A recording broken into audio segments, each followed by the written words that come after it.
Let me also make you guys co-hosts, just because I won't be able to stay like until 10. I'll have to leave a bit earlier. So in any case, connection doesn't drop and I can Do you upload think it. I should record then, perhaps to have a second? Yeah, it could be good if you could, but the recording will work fine for me. It's just that Actually, I am only able to pause or stop the recording now. Maybe because I'm co-host, I'm not sure. Let me see. Yeah, but anyway, I won't stop recording. The recording will be fine. Like that's the least of the problem. Just in case I'm not here and you guys want to share screen or something.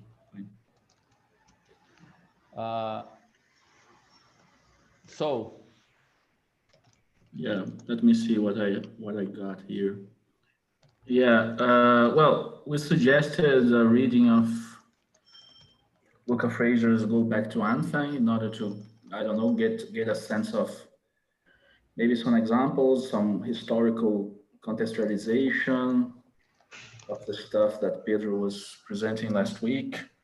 And perhaps, I'm not sure, I think this one, maybe it's just me and Pedro who reread it. Chapter 7 of Intelligence and Spirit also is quite interesting in order to give some kind of flesh to these ideas, even though it's not very detailed in its presentation of ludics and linear logics and all of that. But it kind of connects this kind of framework to a certain philosophical, a certain context that might shed some light into why certain strategies are being pursued instead of others. Even though, I mean, my critique of it used in that way would be that I'm not sure that is Girard's own motivations. I don't think so.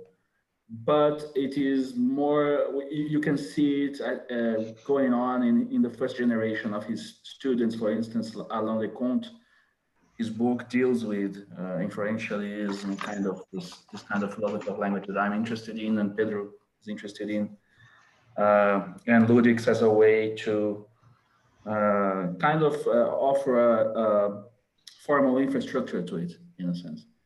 But I am resistant to assigning these objective to Girard himself. I'm not sure what Peter thinks of it because you read like the latest stuff that he wrote. Is he connected to inferentialism in any way or this kind of thing? I mean, Girard himself.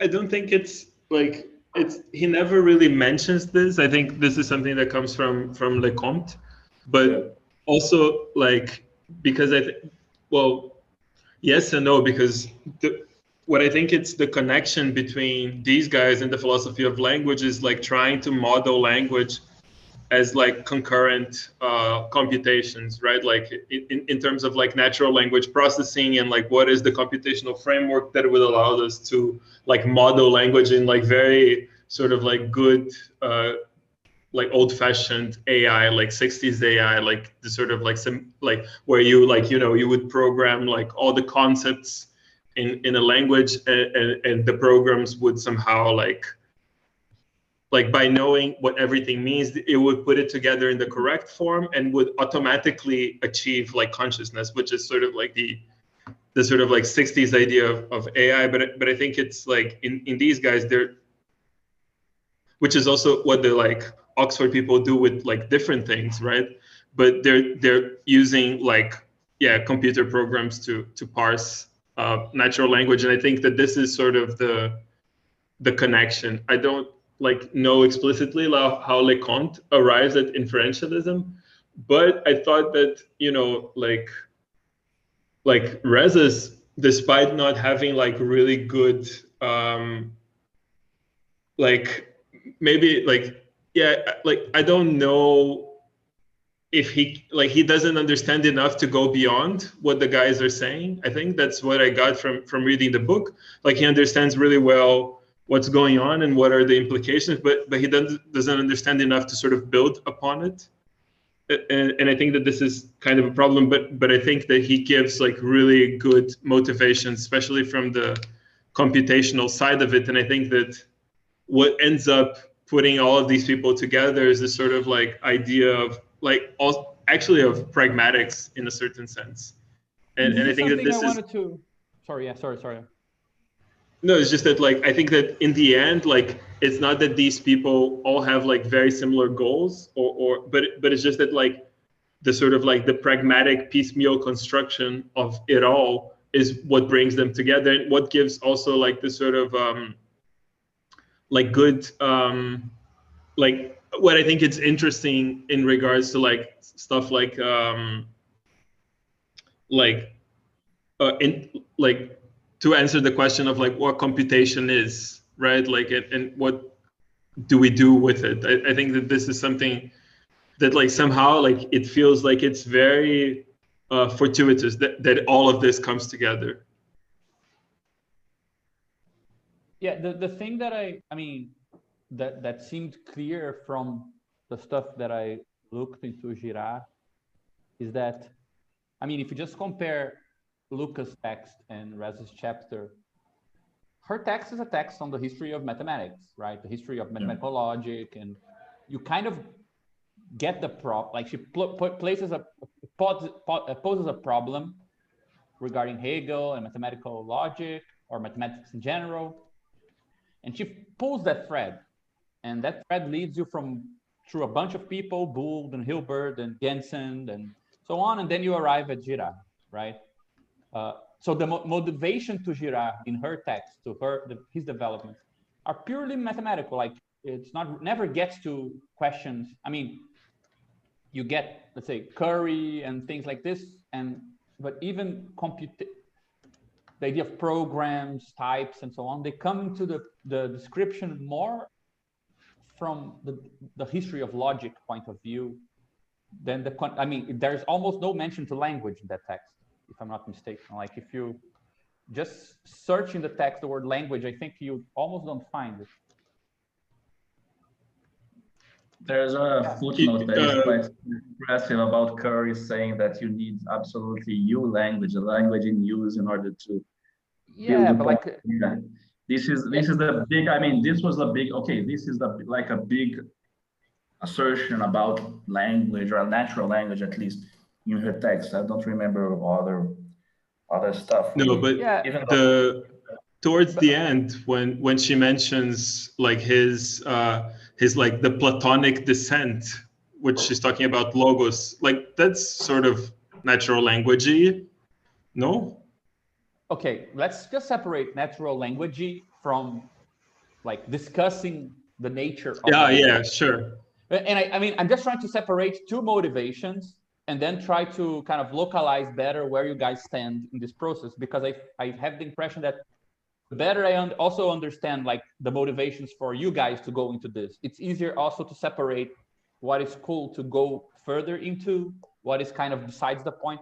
But like from her perspective, I felt like it's the relation between formalism and dialectics and this kind of shift, which I think it's absolutely in line with, for example, Badiou and other guys who stopped worrying about formalizing the dialectic and realize that there is actually a dialectics of formalization, right? Which is there's a particular history there, and you want to make some steps intelligible in the process by changing that axis, rather than saying, let's formalize a dialectic, which is kind of what you will get, for example, with paraconsistent logic, Priest, and things like this. Oh, dialectics functions like this, so let's put it into mathematical form. You get something else, which is the history of formalism, which functions dialectically. So nobody needs to actually mention dialectics or Hegel to be doing something which can be read in a Hegelian way, making explicit or contingent or circumscribed commitments that previously were universal and then making them treatable, giving negativity an important place. Like, don't need to even know Hegel existed to see the history of logic as something that is developing in that direction. And it includes anti-Hegelians like Russell. But I had a bit more trouble, and perhaps because I didn't read with this level of attention the other chapters in Rez's book, but I had a bit more difficulty with, I understand definitely the general motivations, right? He arrives at the chapter already with an idea of we need to derive we need to kind of find a way to add to our automata, to our toy model, some capabilities that concern semantic. We want to do this in a way that is not ex nihilo. So we need to kind of derive semantics out of syntax. And then it seems like this stuff with Girard shows that that's possible.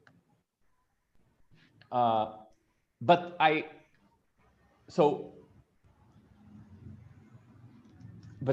that kind of makes sense. It's just postpones the motivation, because you need to understand why are you then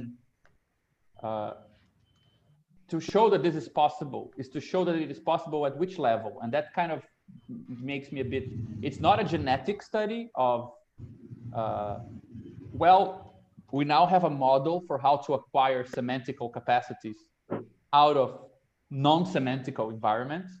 And we can use this as a sort of lens to go back to the history of humans and investigate a certain moment in our history, or to go to neuroscience and look for... It's really weird that he doesn't do that, right? Like I caught myself thinking a lot this, like while rereading the chapter today, it's like how do you go from this into sort of like this sort of like super Hegelian mode of, you know, it's just like the like the structure of concepts is sort of like a thing that arrives from geisting activity, as he says, rather than just like it is a kind of, yeah, like natural process that it's like evolutionary, and it's sort of like hinging on certain like specific environmental conditions and so on and so forth. I thought it was like really weird how he can sort of like say all of this stuff and then go like towards like a completely different direction. You mean what, in the last chapter after this one? Well, I mean, just like the overall tone of the book, and I think we discussed this previously, right? Like this sort of like how he like, it's not like a very like he doesn't go from sort of like, you know, like I don't know, like I because I end up thinking as I already think, you know, it's like he doesn't posit the construction of these problems through an evolutionary perspective, which sort of like would somehow like explain like literally how it happens, right? Like he doesn't really put things in these terms. Like he avoids even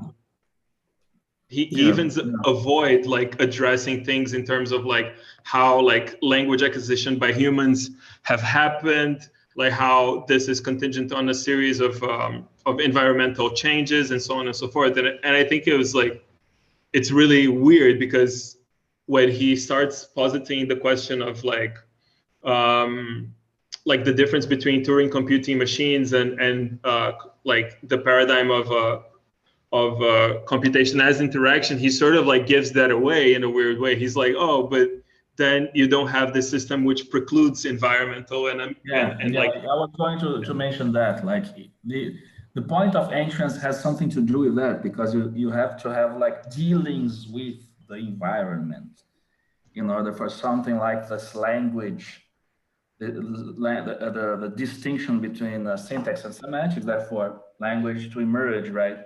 I think it makes it thinkable in a certain sense. This is why I think it's really it's not the best written chapter of the book, but it is my favorite in the sense of having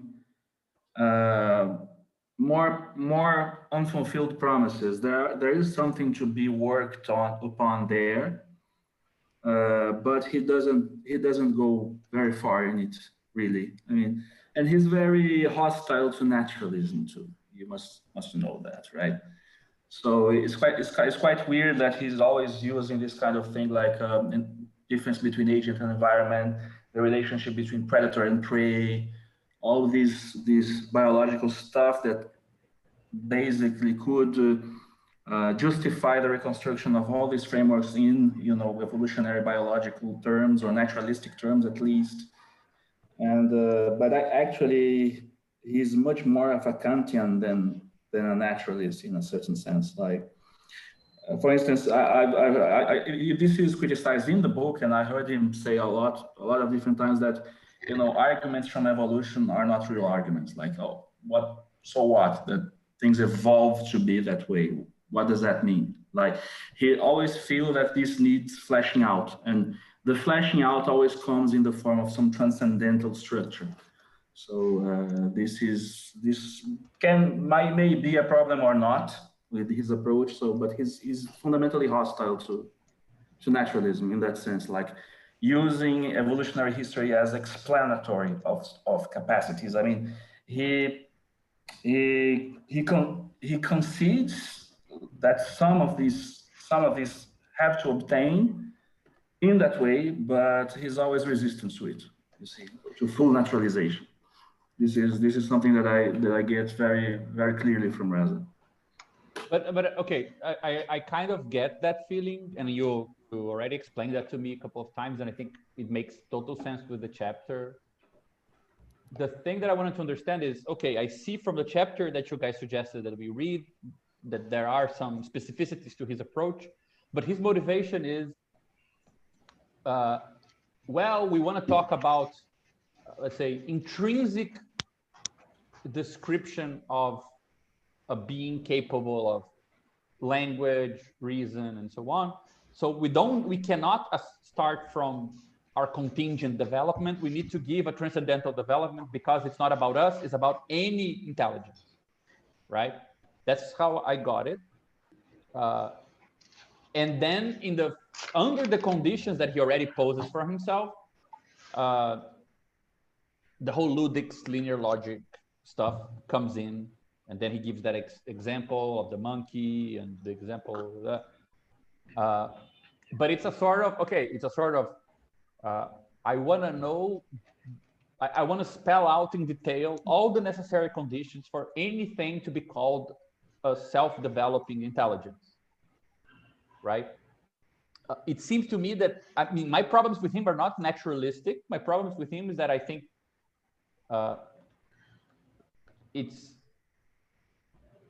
don't know, I find it restrictive for its generality. Like, it's so exhaustive and so full of references. And for me, like, it's really, really, really hard to follow. Like, I just find it's not written to clarify for a reader. It's written to show me that he knows, and that kind of annoys me a bit. But in the end of it, I feel so kind of overwhelmed with the amount of stuff that is like, when I just go back to the basic idea, it just seems to me that, for example, the book is not ready to assume that that construction might not fit human beings in the end and fit something else. Like, we might conclude that there is no human intelligence and there is other things that are intelligent, which I think would require to be a bit more general. Like, it's not really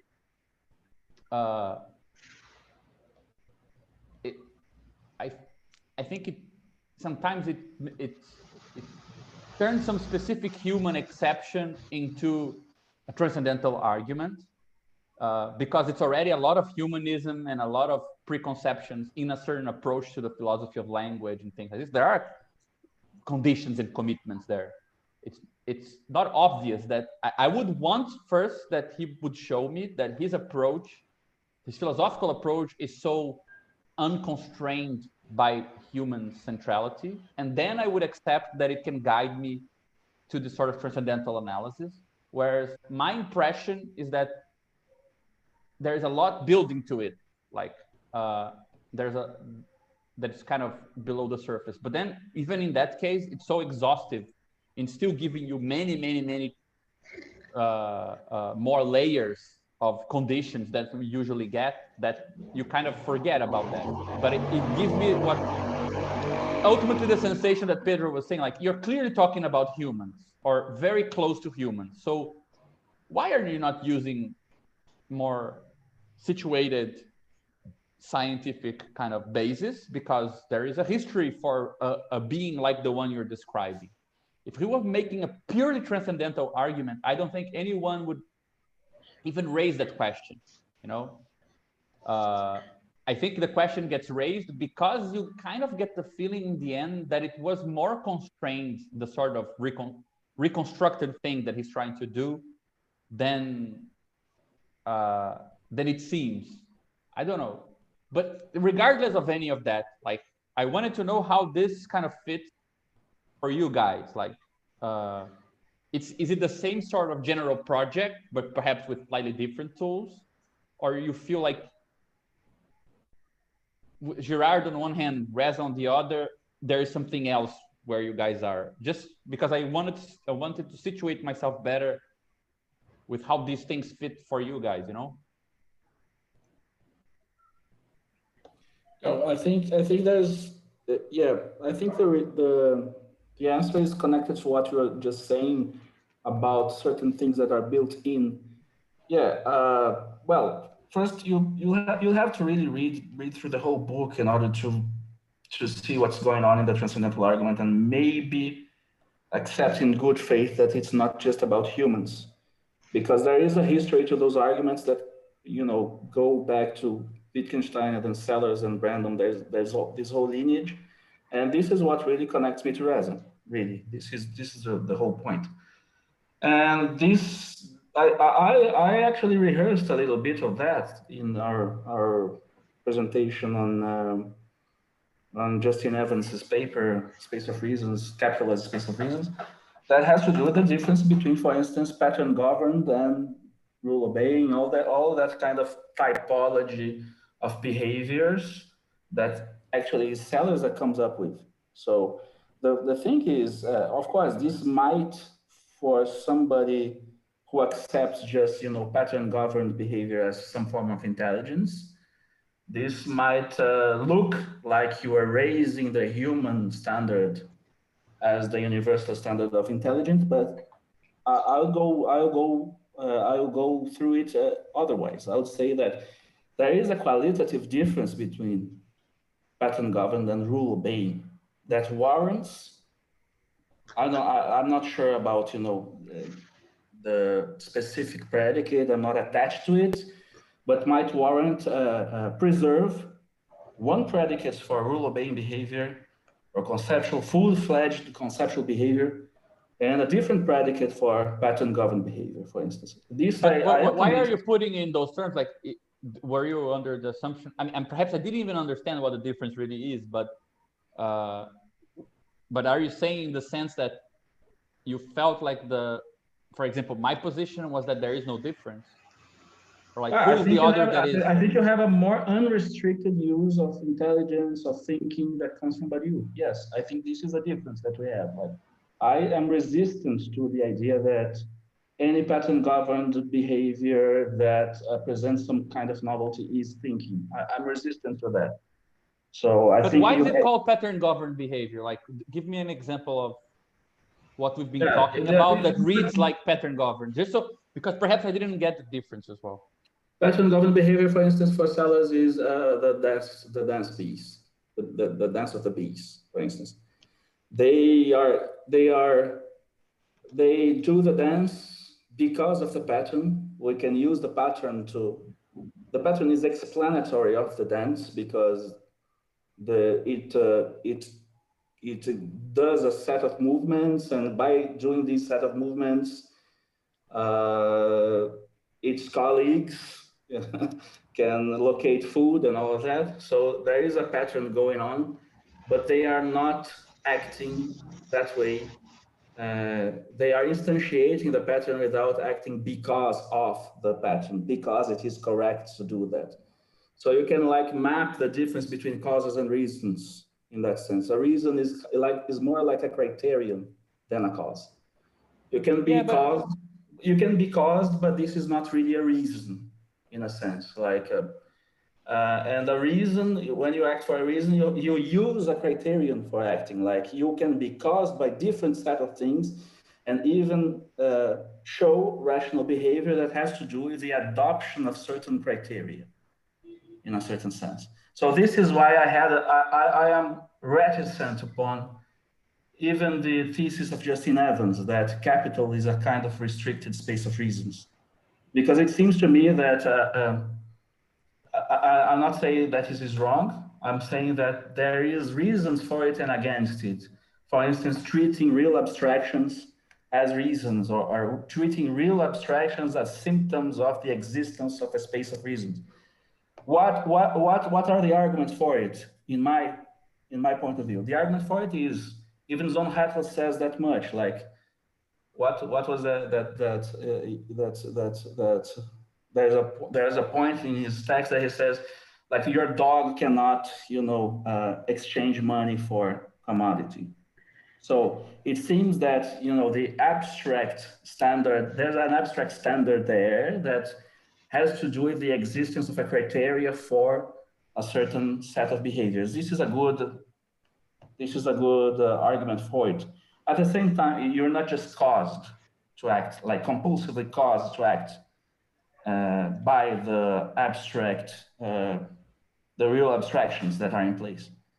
This is a good argument for it being like a space of reasons. At the same time, it seems there is also a compulsory element to it, in the sense that it is something that emerged out of already an ongoing practice, right?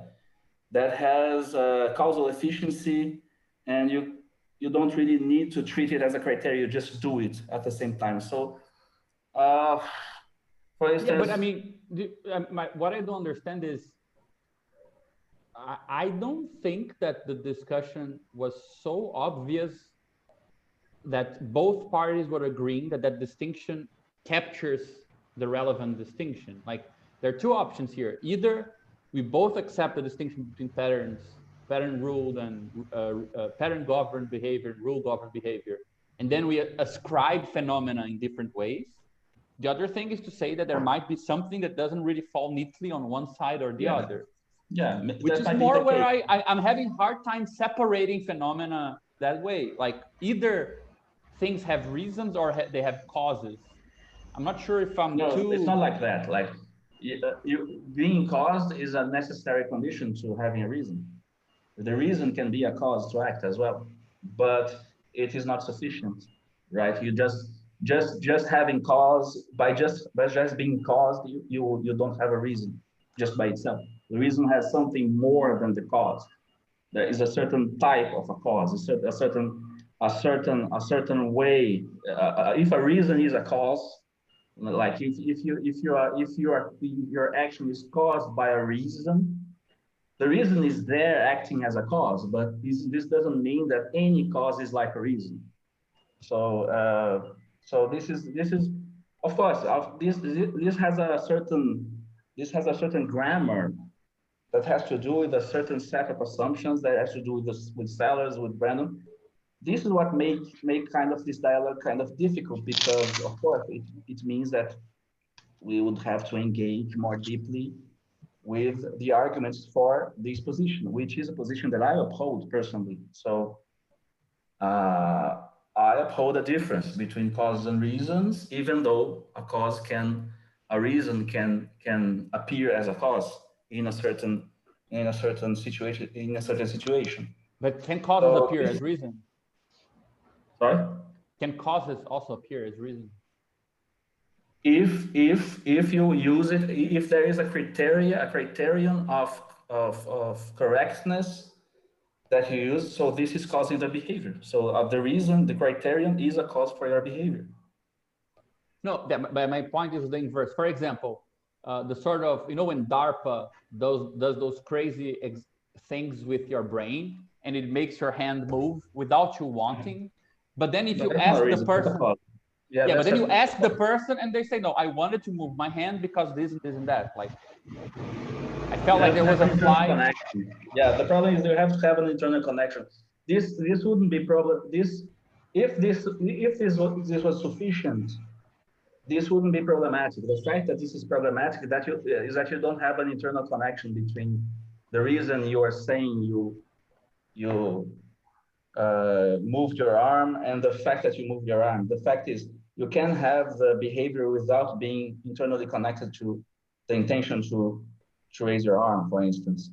So this is why this is kind of a problematic example for the concept of intentionality. Otherwise, this wouldn't be a problem at all, right? Like if you correlate a behavior with, I don't know, the purported intention of the person, and this would be the criteria. You treat this as a criterion of, you know, intending to do something, then there's no problem. You can just correlate things and you know, assign intentions. So this wouldn't be a problem. This is a problem precisely because you can't really assign an intention, even if the intention, the content of the intention is the same as what actually happened. So this is a very problematic example that you are using that can't be really the paradigm of what No. I'm I'm just saying. trying. I just wanted to show that I was imagining Yeah. something that was inverse. But again, Yeah. I'm really not committed in any profound sense. I from what you're saying, I don't remember ever suggesting that truth thinking or whatever has the structure of the dance of bees. Like in any case, No. I won't go like that. so. Just to clarify, like That's I don't think no, that's the of course not. No, of course not. I'm not saying that. yeah. So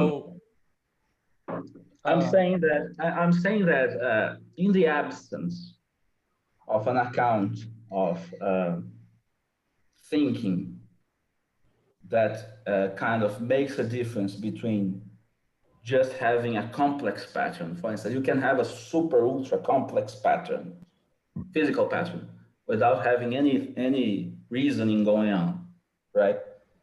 I think, for instance, the Badiouian way of using thinking is kind of underdetermined in relationship to this difference. Like anything almost can be a kind of thinking. So I understand that there's a kind of instrumental use of thinking, and he's thinking about specifically things that we do, like art and science and politics and things like that. But at the same time, I don't really see like a more specific account of what is a thinking in there that would make would disambiguate between these different uses. You see, so there is a difference there. There is a difference of assumption. So this is why I wrote a bunch of notes last year about this issue of thinking in Badiou, because I wanted to see if, okay, can I make it, in a sense, make it clear for somebody with this assumption? Can I add my assumption of a difference between a pattern and a rule to truth procedure, and make it, in a sense, more clear to me, in a sense, what's going on? For instance, the idea that you put forward in Freeing Thought from Thinkers, that the institution or the organization is thinking. I think this is the case, and this is what, in a sense, drew me to the circle early on. But I only uphold this assumption under the premise that there is a second moment in the procedure of the circle that meant that in which we did like what's the bilan in French, like we. Took our time to read what is the unfolding of the organization, even the unwanted consequences that are being brought forward by the organization. You see, it's not just having an organization of people and the thing moving. I think this is not sufficient to be a thinking. To be a thinking, you need to have like intentional relationship to the people that are part of the thing, even if the thing has causal efficacy that is not reducible to the intending results of the members. This is what's fascinating, right? Like you don't have to intend a certain effect. You are part of the organization. The organization, of course, does stuff. But the fact that the organization is doing stuff amounts to it being a thinking. Not sure about that. This is a problem. I think it becomes a thinking if you integrate it within a certain rule-obeying behavior, and you revise your rules and you revise your behaviors. So this is where I think there is a kind of a halt, right? That with me and Badiou, like with the Badiouian framework. So yeah, this is the main issue. And this is why I think, okay, the thing becomes a thinking when you say in your own paper that, okay, there's a point wherein we discuss the effects that the organization is having, And of course, there is a difference between that and also and the experience and experiment difference that you put forward also, which is quite striking. It's quite, this I uphold, I agree with that. Like experience might be like something familiar, and the experiment is when you test a certain regionalized entity, let's call it an entity like an organization, and see its effects. Like the experience tend to confirm our prejudices, the experiment not. Okay, but this is also, then I am agreeing also with your book, this is an artificial, right? An artificial procedure that intends to bring forward the facts that, you know, our prejudices might be incapable of bringing without, you know, these artifices. So I think you need to have this interplay in order to count something as really thinking. Otherwise, you have maybe a very complex pattern. But the mark of the, so I mean, I can abdicate of the word thinking. I really don't give a shit. Like, it's not about that. It's about making explicit a certain process. And what I'm trying to understand is because there is a cluster of concepts that, for example, I don't see them in Girard anywhere. And I feel like they are in Reza, but not in Girard, which is and Luca Fraser is also very kind of up on the wall if she accepts this as she talks about, yeah, you can treat it as two agents, one asking questions, one answering, but that's a metaphor. Like the core concept is a certain type of partition or negation. Yeah. Which nothing tells you that you need to treat interaction there in this sort of intersubjective or multi-personal thing. No, you don't have to, but you can. You don't have to, but Reza is showing that you can. But that's a big difference, right? Between you have to and you can. No, but this doesn't comes from Reza though, right? Like it comes from Girard's own students, right? Like Alain Leconte and Miriam Quattrini and all these guys. Like, but I agree with you that I think that there's like a really interesting gap, and I think that this is like, it's still like not very formalized for me, but I think it's also like how I start to diverge from this, because I don't think that the thing, like the interaction, like it's not that it presupposes a community, but it is something about the structure of agreeing with others, right? Like I think that this like works way better as this sort of like not necessarily that you would think about this not in terms of like having to deploy across a community, although I think it makes tons of sense, but I think as being like collectively constructed, right? Like I think that this is where the thing works really well. Yeah, I wouldn't go as far as constructing collectively. I mean, treating that as built in Girard's framework. Of course, I tend to agree with Gabriel that there is a kind of, you could treat it as a metaphor, but I don't think it's a metaphor either. I think there is a shift of, well, both in the sense of like game semantics and dialogical logic. It's not really a metaphor, right? I think there's a whole research program that direction, right? Of the mathematics of dialogue, bias, rationality. I mean, it's a serious research program. I'm not saying that it's not. Just the thing that I wanted to get to that seems like it's, I mean, the vulgar sense of this, like perhaps I'm not really going beneath the surface here, and that's why my questions are not very good. But vulgarly, I have the impression that we're not going to accept any idea of a novel formulation, a new statement that is not filtered through consciousness. Ultimately, like intentional behavior by a subject who says this has been adopted as something that I ought to do. No, I'm not seeing how that has been dismantled, and the only way that this seems dismantled is because we're generalizing this as a property of language. So language is like this. Okay, but first you took the phenomenology of intentionality, then you generalize it. So it keeps the properties of No, I don't think that's the way that it goes at all, actually. I don't think. You understand intentionality in terms of language and not the other way around. Language is the universal medium here. So this is why I'm not a phenomenologist. Yeah, but I mean, you see, like I want a bit more before I accept that this is not a circular argument, because what it always leads to is in politics is statements of the form, okay, I cannot say that a political process like is the Commune of Paris, the Paris Commune is rethinking democracy. I need to say the people in the Paris Commune, insofar as they are part of the Paris Commune and they look back, they revise their behaviors based on what happened, and then they start adopting it as a reason, and that's when it becomes a rethinking of democracy. No, I don't think they need to adopt it as a reason, but somebody has to adopt it as a reason. Doesn't mean that they need to adopt it as a reason. Like a historian can adopt it as a reason. Well, that's a big difference. That's a big difference. Sorry? But that's a really big difference.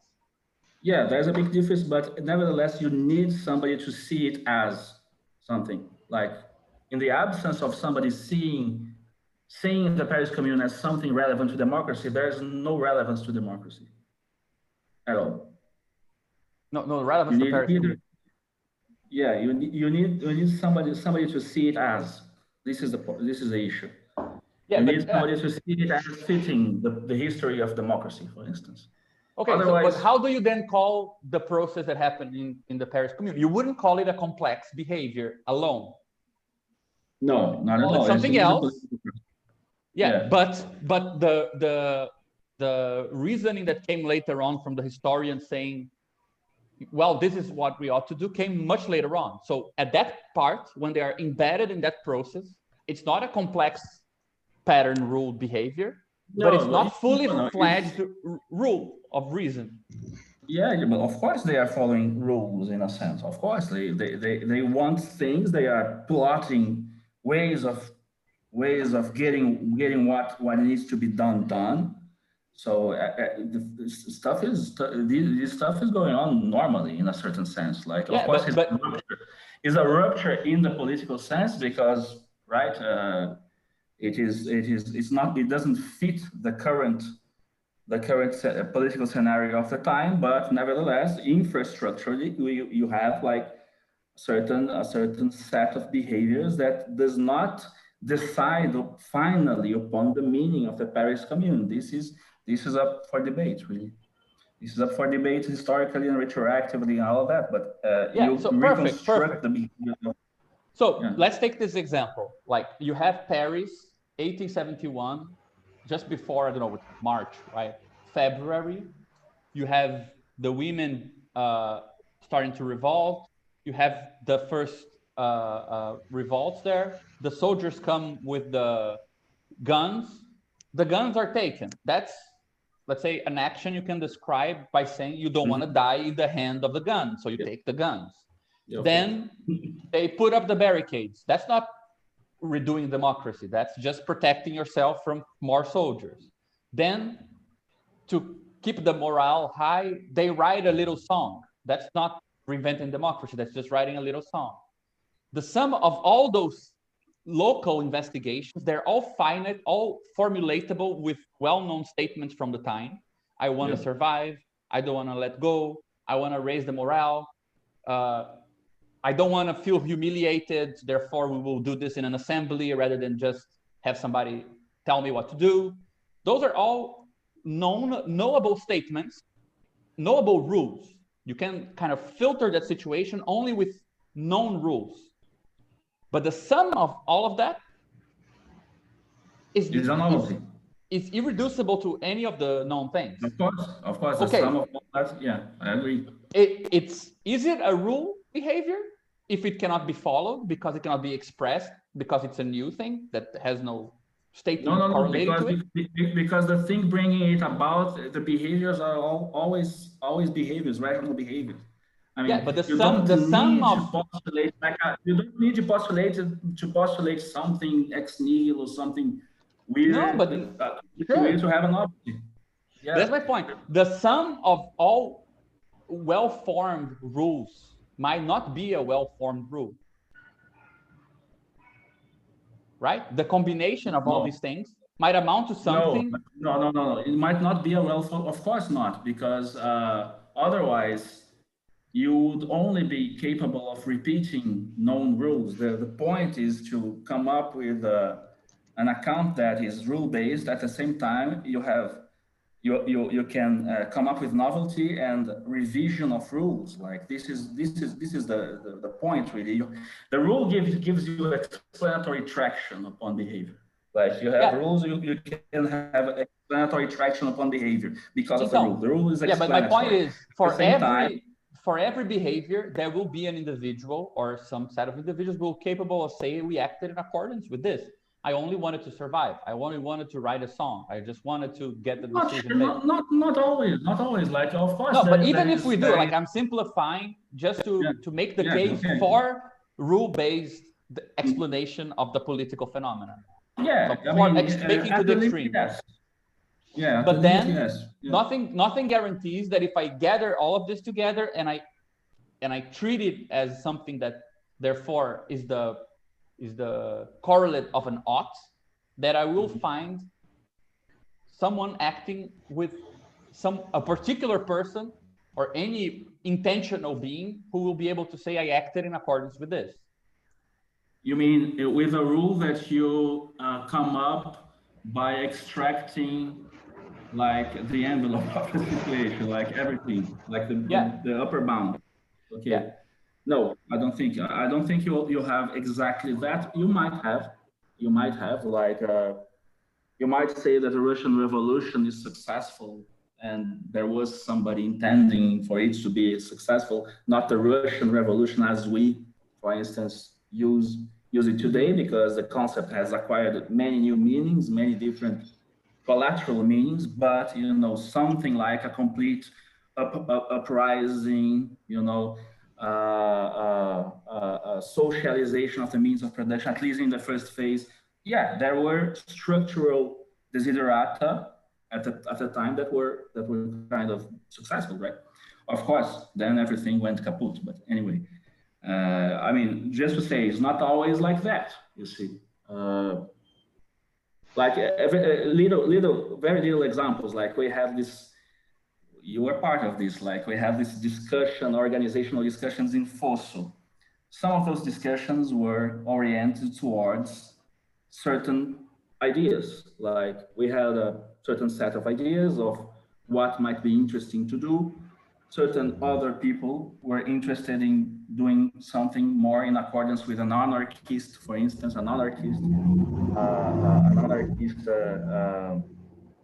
model, let us call it, right?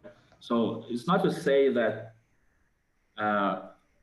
the collective organization cannot appear as a reason for acting. No, it can appear as a reason for acting, and it can, and the experiment itself can appear as a reason for act. But the point is, you have a reason for act, right? So in the end, for instance, the experience that we had proved successful under a certain set of constraints, and I suppose would not be successful under a certain other set of constraints. And I think we can evaluate from what we did that these other set of constraints wouldn't be successful, maybe, of course, with a degree of uncertainty.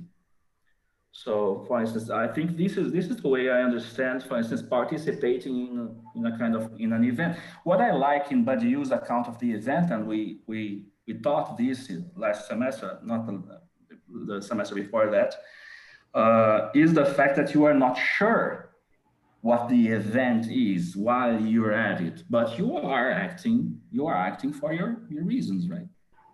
And I quite like the way he, for instance, portrayed the event as being guided by a trace, and the trace has typically, I think this is very striking to the way I would want to understand this kind of thing. The trace is a kind of is always can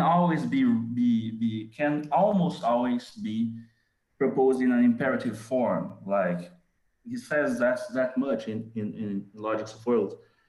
But you don't really know what does that mean. You have to flesh out. You don't really know what it takes to make that imperative actual. and chances are that you won't be successful. You will achieve a different thing, probably. So I'm not saying this is, I'm saying all of that just to say it's not like a monotonic process where I have an intention and I'm part of the collective and the intention is brought about. No, it's not like that. But I mean, you see how the This discussion does is not so. exclude the fact that that you have kind of explanatory framework for the behaviors of everybody within the situation, even if you don't know what the event is, which means I can translate that into I don't really know what the effects will be, and that will be retroactively integrated in the future as the advent of atonal music, as Paris Commune of 1848, or you name it, something like that. I just don't see. I mean, with the exception of what you think should be called thinking or whatever. I mean, where was the pattern behavior being treated as a, like, where was the dance of the bees treated as something more than causality? I don't see, like. No, it's not positively treated as that. It is the account that would flesh out what does it mean to have a thought, a thinking like that is absent. I'm not saying that it's positively present. I'm saying that it is absent. I need more to understand what he's thinking. You see, this is my issue. I think it's defective in the sense that this is absent. I understand Badiou's point, pragmatic point about this, but for my own purposes, there is something absent in treating any procedure as thinking.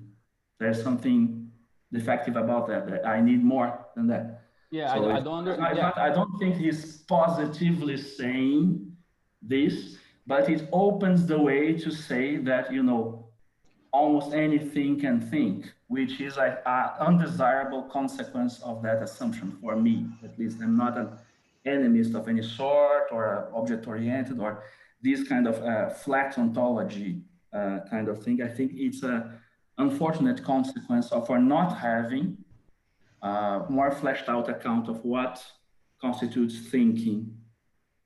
So I have another set of reasons for not upholding that has to do with a certain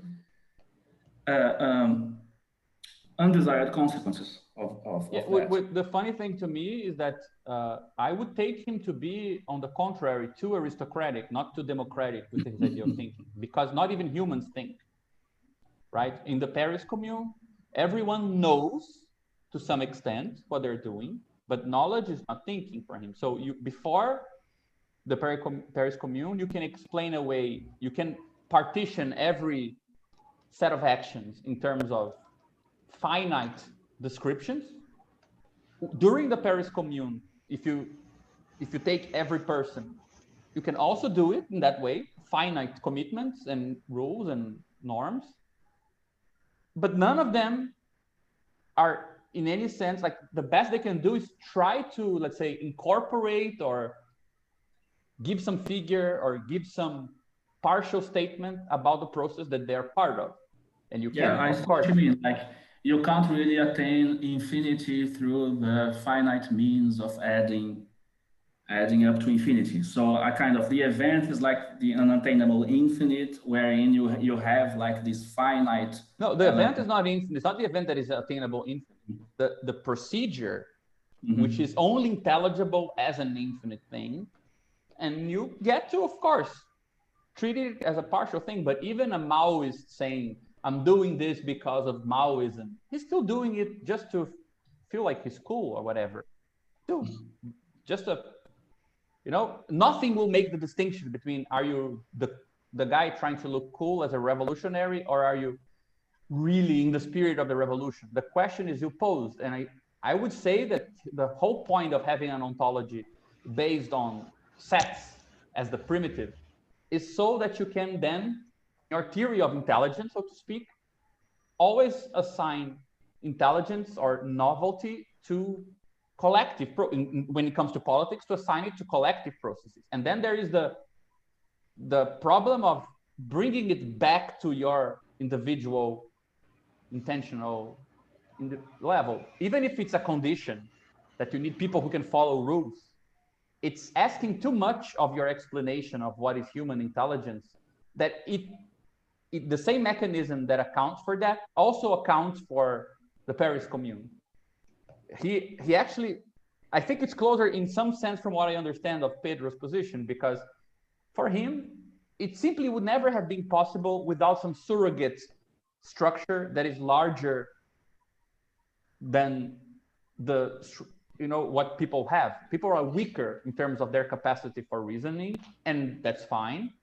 And combinations of that with other things, or combinations of that with other people, make up for that loss with weird strategies. Yeah, I agree with that. Yeah, I agree with that. Yeah, but then the issue is that, for example, in Badiou, you don't get the distinction between pattern, rule, behavior, and rule govern, but you get the distinction between regularities in a world, which can be at the level of reasoning or at the level of causality, right? And singularity, which is a distinction more in the sense of when you account for something, do you account for it by saying that this is the law of how things are, and that's valid for reasoning as well, or do you account for it in terms of what this localized process is doing, right? If you need to point to a localized process, that's a better marker of what he's aiming at explaining than making the difference between these are just instantiations and these are rule following. Like you can have perfectly a cephalic rule following behavior that is just the law of something. So it kind of, perhaps those that added axes between regularity and singularity added with the pattern and the rule govern, it might help because, for example, you get law-like ruled behavior, which is the law of social world. It's rule-based, but it's law-like. Yeah, second nature in a sense. Yeah. Yes, second nature-like, and you get singular and rule-based. Yeah. And that's what he wants to explain. You know what's really weird is the fact that I'm using that exact chapter in order to supplement my Wittgensteinian account of change in my paper that I'm writing about Bento Prado Jr. So I'm totally on board with that. Yeah, but my problem is if you associate too profoundly rule govern with law like. I don't associate. Yeah, but for me, Reza does.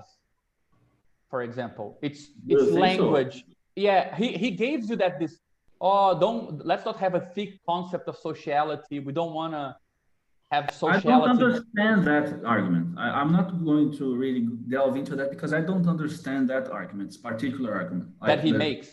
Yeah, the substantive sociality thing. I think his point is like, I don't want to say things like, reason is social. Therefore, when I acquire a concept, I'm in agreement. It's the. No, I think that I think that the thing is that like people like him and Ray take Brandon's position to be like essentially liberal, right?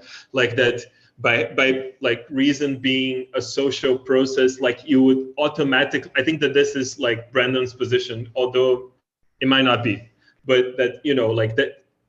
Society trends towards fairness or justice because we're all like rational beings. Therefore, like we progressively become in agreement with each other, and that would entail that we all see ourselves as equal and whatever. I think that like Reza, although he doesn't really construct it in like in a believable term, but I think I sort of get it. Is that like he wants to decouple these two arguments, right? Like he doesn't want to say that like this thing of like the sociality of reason is like it's like a formal condition, is not a substantial condition, right? Like I think that this is the distinction that he's trying to make, like the fact that like reason, like, in fact that to use like blue as a concept, we have to agree, but that doesn't mean that like we are in agreement when we are using reason. I think that this is sort of like the thing. Yeah, but look, again, so my point is that from what I got from his structure is he's saying, look, when we get a model of logic itself, which is interactional, we moved away from the substantial, which presupposes its sociality, and we turned it into an intrinsic for aspect. sure. Yeah, this much I get it. But this is already problematic. This is already problematic. First, because you're not really undoing the substantial. You're just formalizing the substantial.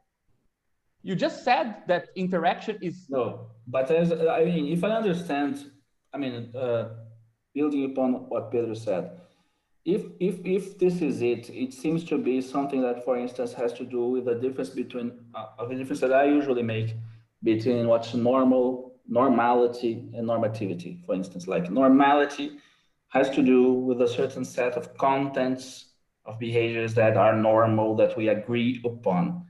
Normativity is an abstract property of having rule-based behavior. You can come up with different set of rules, but it's not fixed.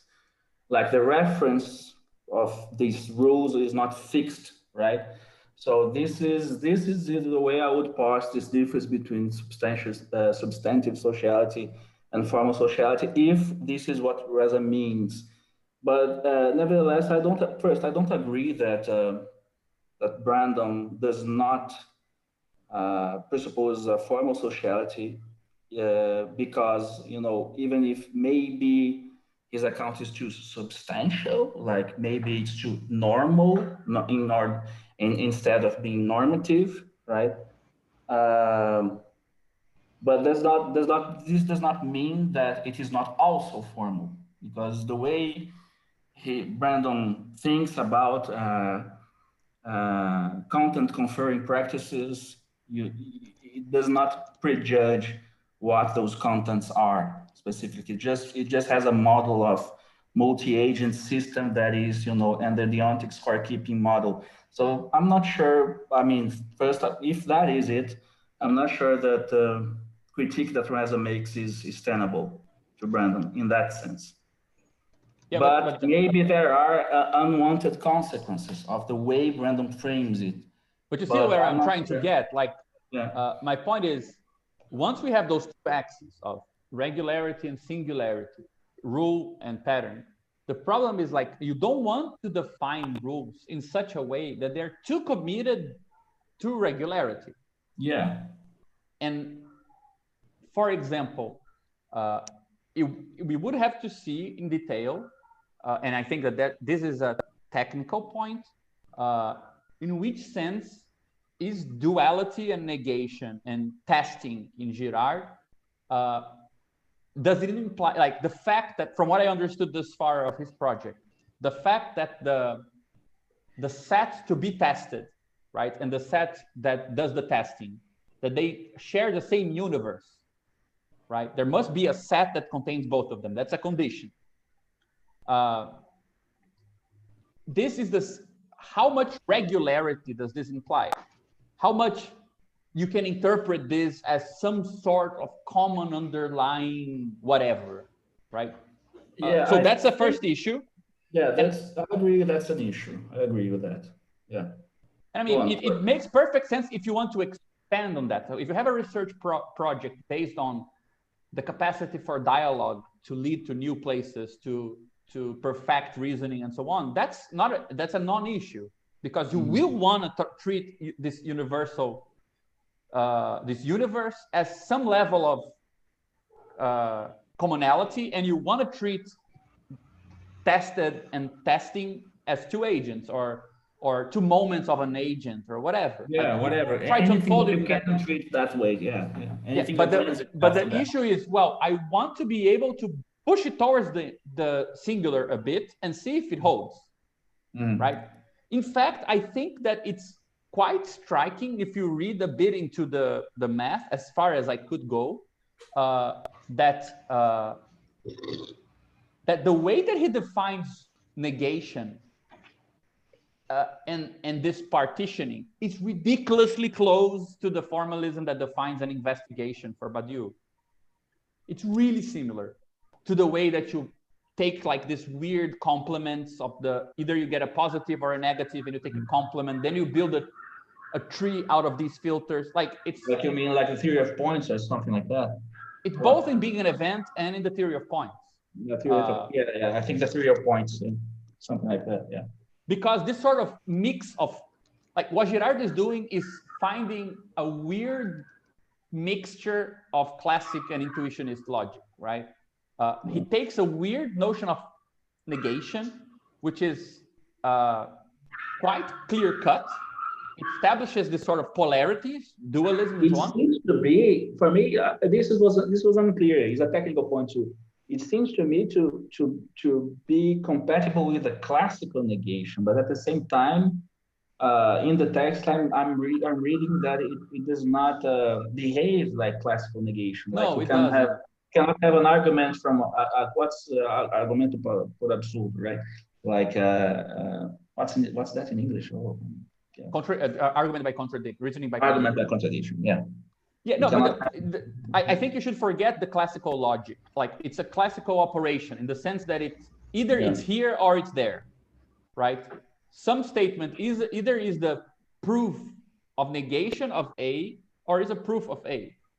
You just had those two things, but you use it to partition in a very sophisticated way a tree of proofs in such a way that you never move only within, let's say, proofs of A. You can only move, the only allowed moves is by letting the other then give a non-proof, right? So you have like inclusion, conjunction, envelope, you have all those operators, but they are, let's say, dual in the sense that, let's say, the statement that gives you the proof of A is A enveloped by its negation, enveloped by the negation of the negation.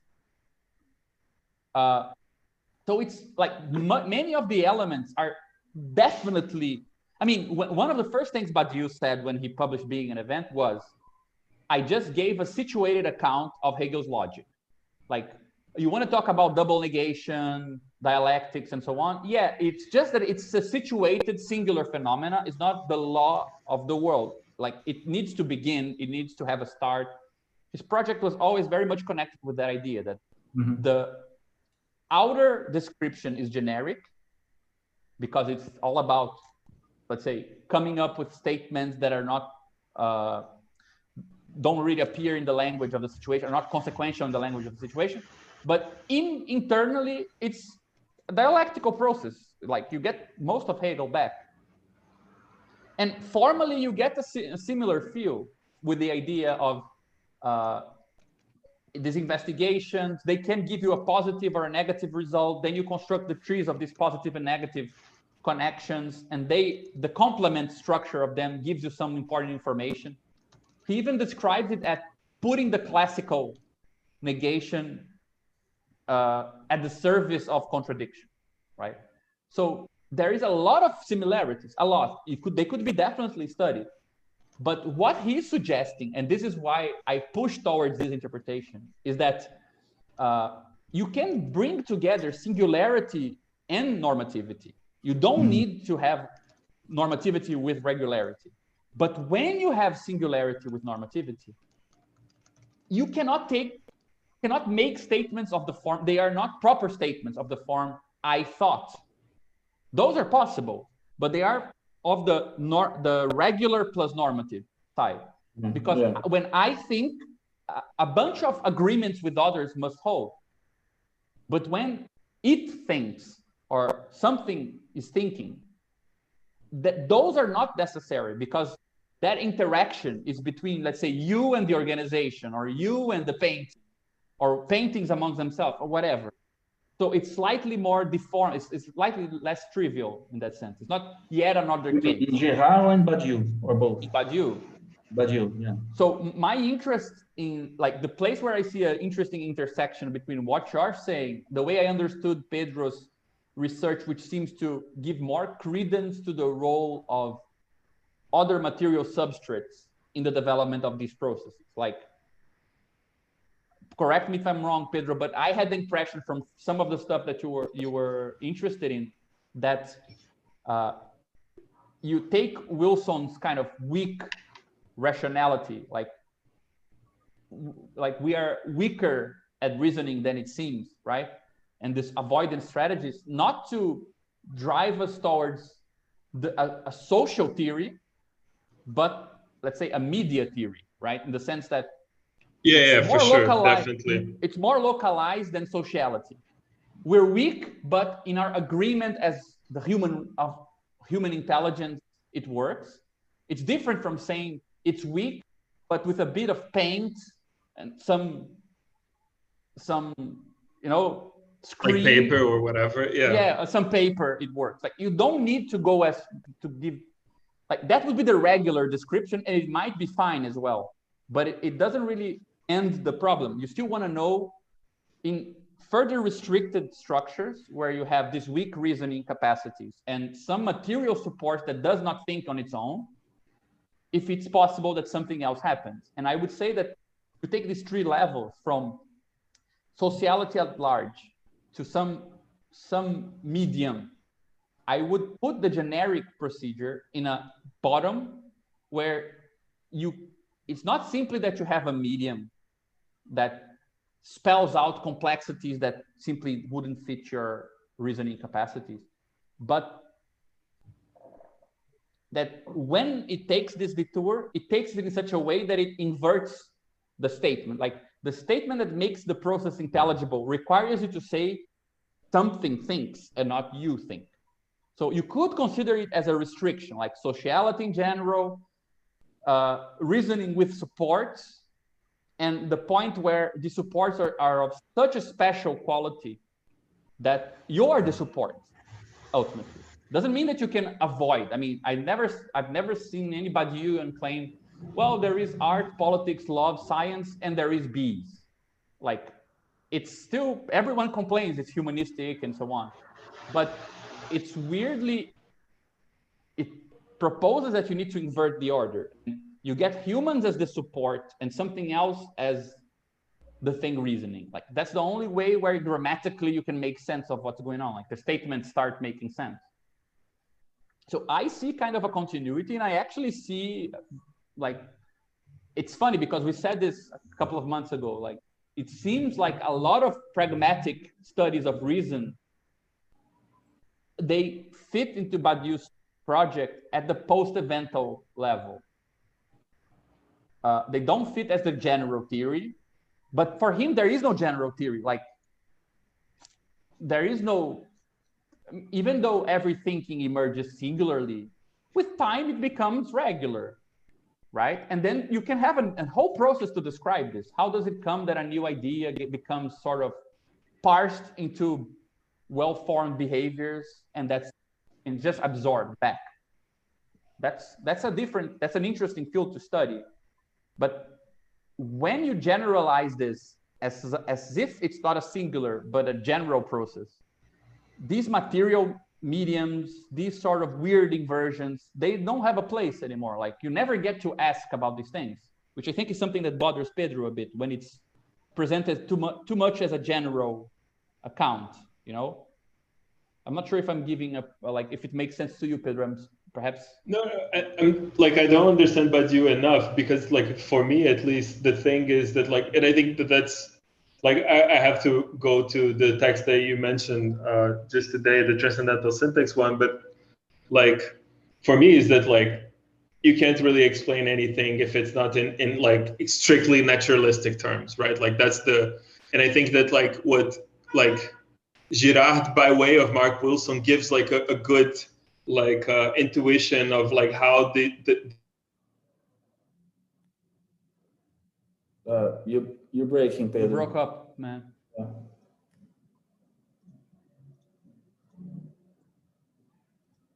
Yeah, you're muted. I don't know what happened. Not listening, not getting anything. And while Pedro is coming Hello? back, You're back. Yeah.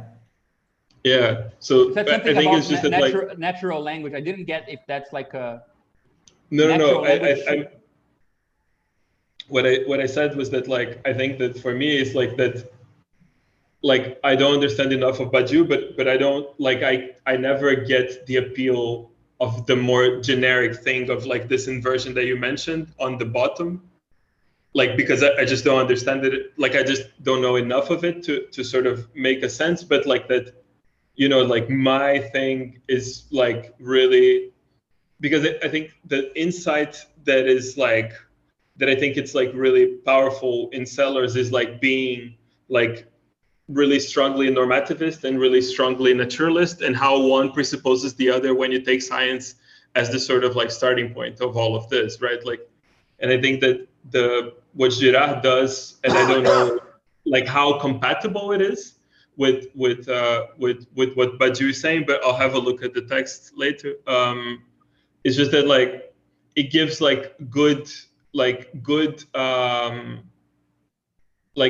intuition, like formal intuition. And I think I didn't really get why do you think that Reza's move, which is not really his move, but just let's say that it's his, of like conflating the formal interaction stuff with the social interaction stuff, as like why is the formal not a good answer to the social problem? But in a certain sense, I think it's like how these like ampliative computational strategies that Bardoni and Lorenzo Magnani talk about a lot about, that actually come from game semantics in the first place via John Woods and Dov Gabay, are like really good intuition for this sort of like computational expansion, let's say like the Cambrian explosion of like minds and shit like that. But it's, well, I can answer that quite easily, because I mean, the bibliography you suggested me on these things, I think it's amazing, and I think it makes a lot of stuff intelligible about like a concrete pragmatic theory of shared reasoning. I'm all for that. yeah, for sure. I don't like when it's let's say proof of intelligibility for some phenomena is taken for, let's say, a key to reason in general. Because whatever theory of reason comes up as a general theory, I want it to include what happens in political organizations. No. I see what you mean. Like, I don't want to claim that generic, and I don't think Badiou claims that these things are the source of everything we should call reasoning. That's why he doesn't even use the word. No. Right, but I understand what you say give now me as in a other general- terms, though. Sorry? Is that like if you have like a transcendental, like this sort of like because Reza towards the end of the chapter says like, oh, but this is a transcendental argument about like the formal conditions for the production of intelligibility. Okay, then like if you say stuff like that, then you have to have like a really good argument for like why does something like an organization doesn't think. But I think that this is, like I think that this is like a thing that like, because if you're saying that like, well, if we can infer, let's say, I don't know if you would use this word, but like if we can infer some sort of like goal-oriented structured behavior by like abstract entities, why can't we say that they think? Or why can't we model them or consider them as thinking in the same sense as us? And like I think it's just like I just don't agree with Reza in that sense. Like I don't think that he's doing a transcendental argument. Like I think that he tries to move away from Carnap, or being like the logical structure of language, which I think it's actually the much more credible argument in that sense of, especially in terms of like considering ludics and Wilson and all of this stuff. Like I think it fits quite nicely, especially with the Italian guys. Like it's really very like I think it's really well interlocked. Pedro, I'm a bit lost. Who fits nicely? Is Reza or who fits nicely? No, Carnap. The stuff about like naturalizing the transcendental via the logical structure of language. Okay. Or the conditions for the intersubjective understanding. I think what he gets from like Frege and Wittgenstein, right? I think that this makes way more sense in terms of, and this is why I think the chapter is really weird, actually, is that if you accept this Carnapian perspective, like you have a much better use of like Girard and Japaridze and the formal theories of interaction. I didn't understand, where do you think Reza departs from Carnap? Because he's trying to make a transcendental argument for like the overall conditions of production of intelligibility. You know, like this sort of like this generic, the AGI thing, like the general. I think it's very like I sort of understand what he means, but not quite. Yeah, I think. Or I don't agree with it actually. Yeah, But perhaps, just to finish this, because I think that this is and this is where I think that like I get Gabriel's concern with this, is that like, well, if you have like very, if you want to have like really broad accounts of reason, or like quote unquote, not really, but transcendental psychology, like you have to like bring this other stuff into it. But like personally, and I think that like for my work, it doesn't come from there, it comes from a different place. And I think that, which is like very underexplored, but it's much more through like, because when Gabriel said like a philosophy of media, like I think it's more a philosophy of technology. And I think that like by sort of like building up technology through this, you get like fully naturalized, and like you get a better sense of like why is this, and thinking technology in like very ample terms of like social, like governability as technology, so on and so forth. You get like better, you have like, I think in my mind at least, you have like a better shot at arriving at precisely the question that Gabriel's outlining as problematic in Reza's account. Yeah, I mean, that's why I have more easier time with what the way you described it to me than the way that I read straight from Reza. Though I'm definitely not clear if I got it the right picture, so I'm probably arguing against a scarecrow. But the underlying thing that leads me to think that this is not so scarecrowy as it looks actually goes back to Hegel, because you know the guy who is behind all of this literally deduces the relation between understanding and reason out of love. It's the passion of the Christ. That's, I mean, it's the embarrassing thing. The critique of representation comes from a singular description. The theory of the problems of following norms emptily comes from the French Revolution. Like, even in Hegel, you don't, like, there is a very strong sense of disruption, which is, in my opinion, much more, it's very hard to reduce it to revision.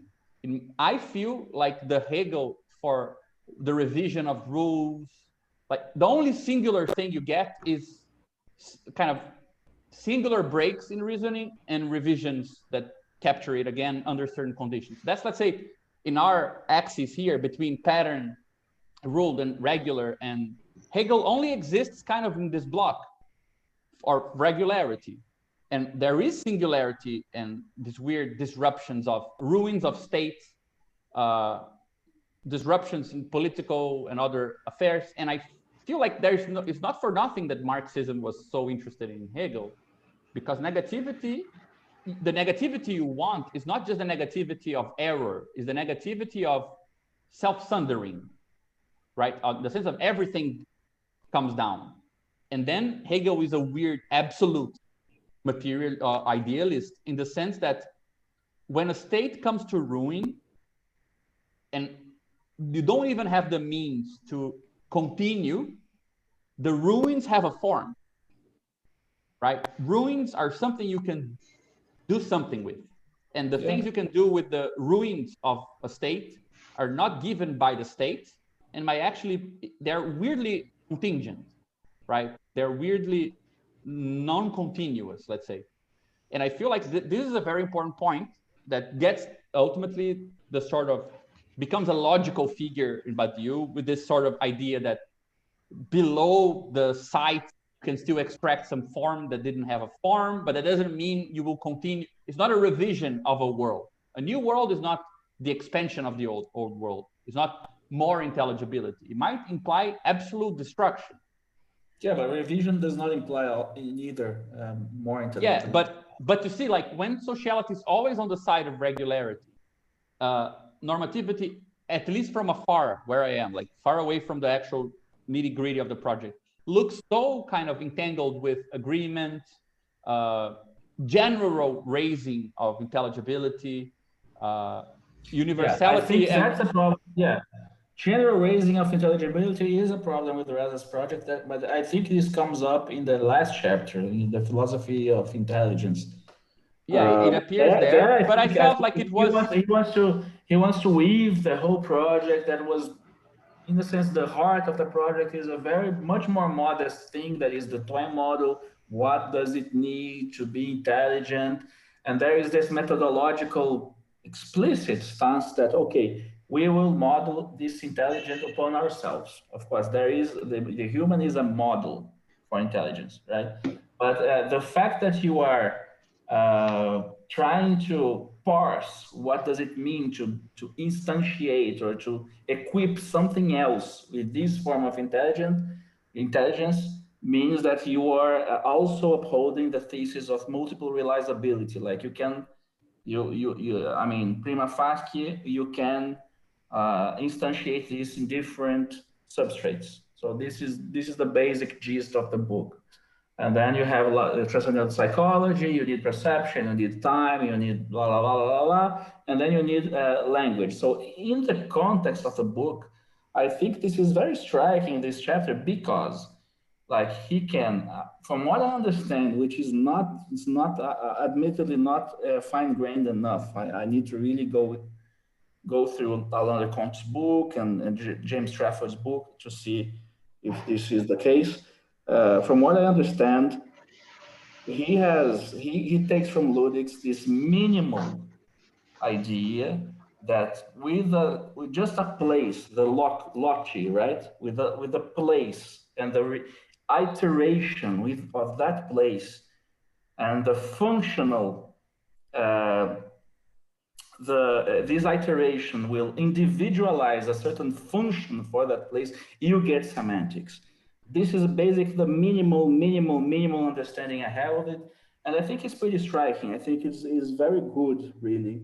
And I think it captures something, some formal component of, a possible reduction of semantics to a syntax in the sense of having like strings of symbols and meaning emerging upon those strings yeah, of no, symbols. but this is the For crazy that, thing. for that you need those kind of that maybe you can have different strategies, but the dialogical strategies is very striking in that sense because you have to have like kind of an independent stance, like two independent stances, in order to have like individuation of the trace that will count as something else.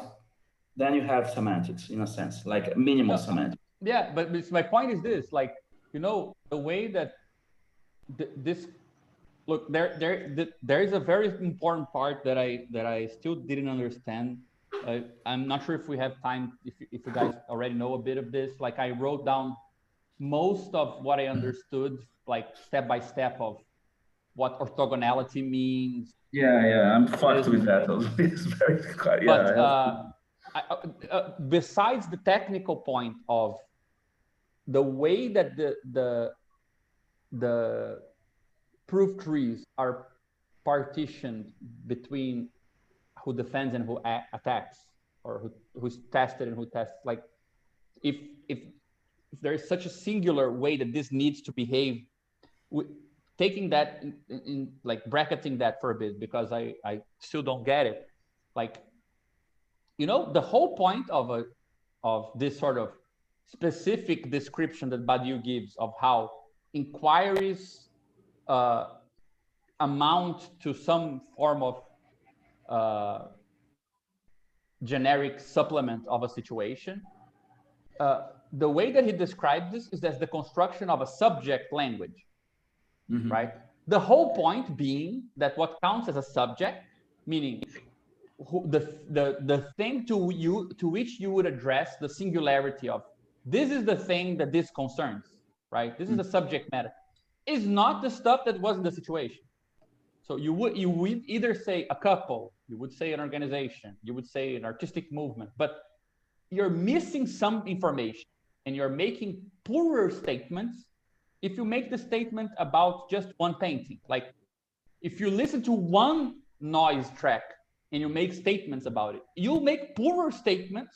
Yeah, but than if I you agree listen with to everything you're saying. I don't yeah. see. So my point is, I what's the don't problem. see like where any of this is, you know, contradictory. On the contrary, I find it very supportive of, you know, the task of spelling out what it means locally construct a certain semantic space where there was none, and in a way that is irreducible to what was before.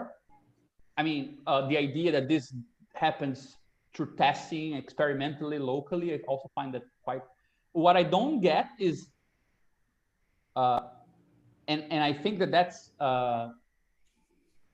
the part that I don't get is why is the way that this seems to be accounted by, like, it seems like there's a strategy that I find a bit weird, which is let's take this otherwise situated structure, let's treat it as a general structure, and now, of course, there is not even a place to ask the question, how does this come about from a regular, like this becomes a regular structure itself. Every reasoning is this development of new statements out of some situation. And then, of course, once you generalize it.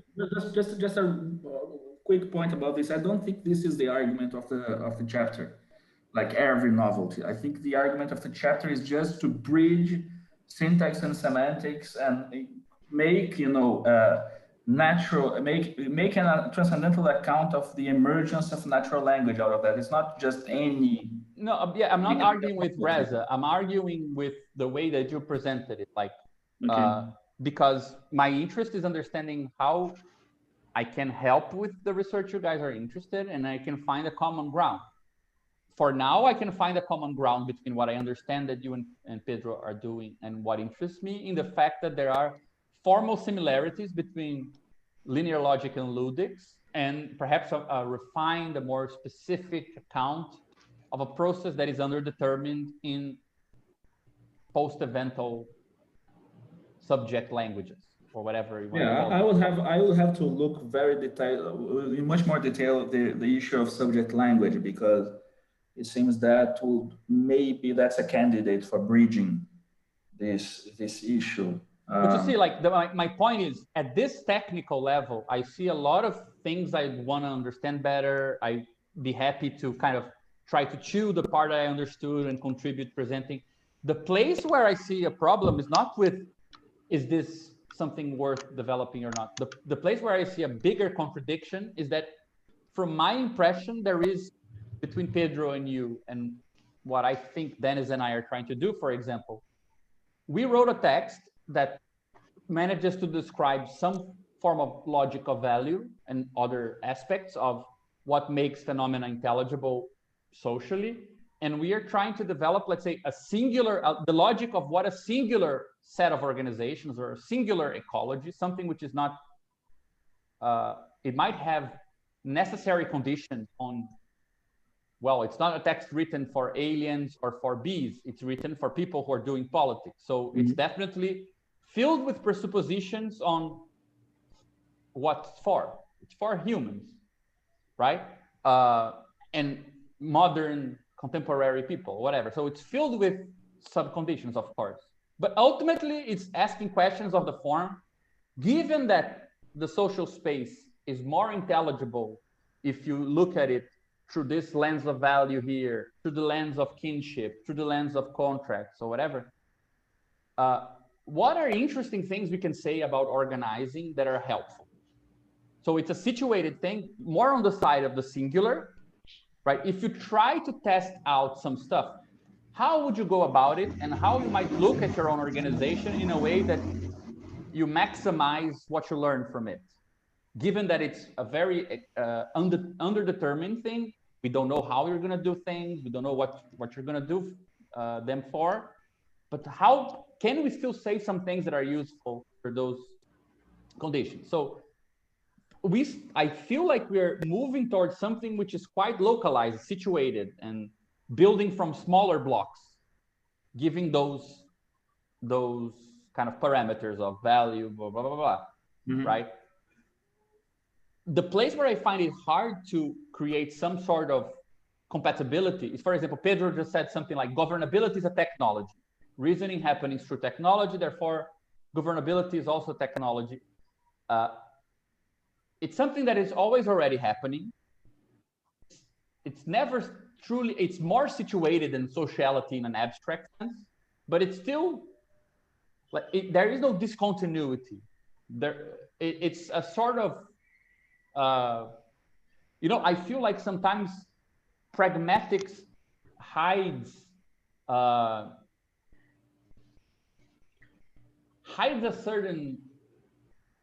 more profound level of uncertainty below a sort of real worldness. Like, I'm so starting from the real world. I'm starting from such a kind of no illusions account of the world, that the fact that when you try something new, it's even less than that, right? When you're trying something new, you don't feel like you're in the world. You feel like you're a bit out of it in a weird way. Like, it's even less grounded than continuing what's there.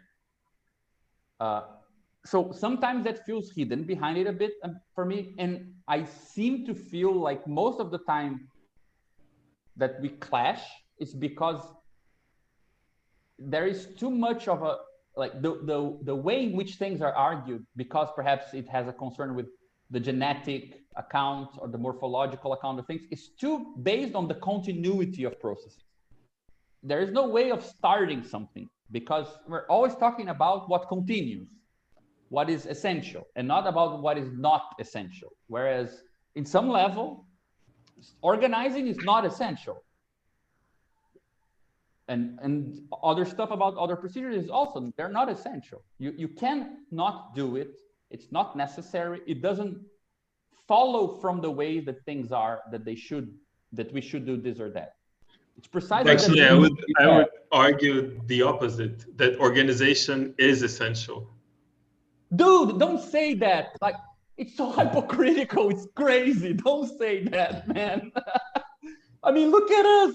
We're doing shit. Like, no, I mean, like, no, of course it is, but like, what does it actually, I mean, but that's also like, okay, organization. Like, with like, one more step, you're gonna say that we are already always organized, and like, no, of course not. But you know, like, I just said, like, we depend on organizational structures for everything.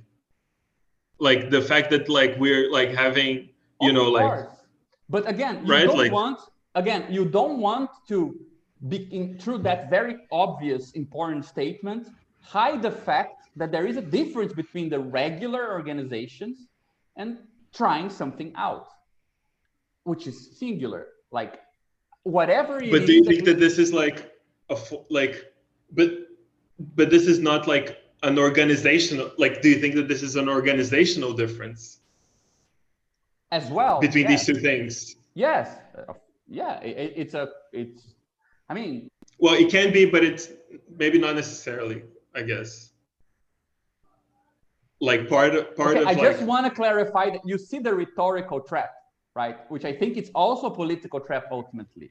Because do I disagree with your remark that everything, we're always organized? Of course we are organized and we depend on. No, I didn't say they were always already organized, but no, like, but I understand what you mean. Yeah, of course. Are. Yeah, of course we are. Yeah, but you want to be able to say that and also account for the sort of ruinous problem of getting something off the ground. No, of course. Like, and in that case, you want to be able. It seems to me that you want to be able to make a sort of. Again, formally, it's all the same. Yeah, I mean, for Bogdanov, everything is organization, or for Badiou, yeah, everything is fucking sets or situations or parts of worlds. Yeah, you're not gonna build something out of nothing. You're gonna build with whatever is there.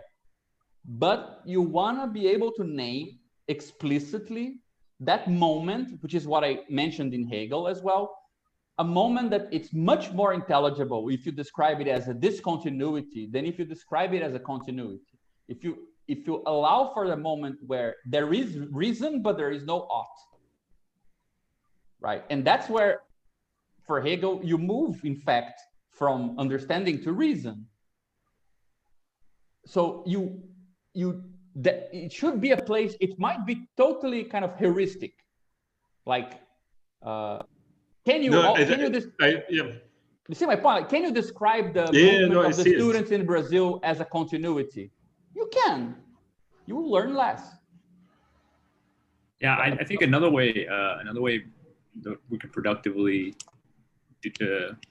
extend this is saying that there's a certain resolution at which the notion of failure becomes relevant.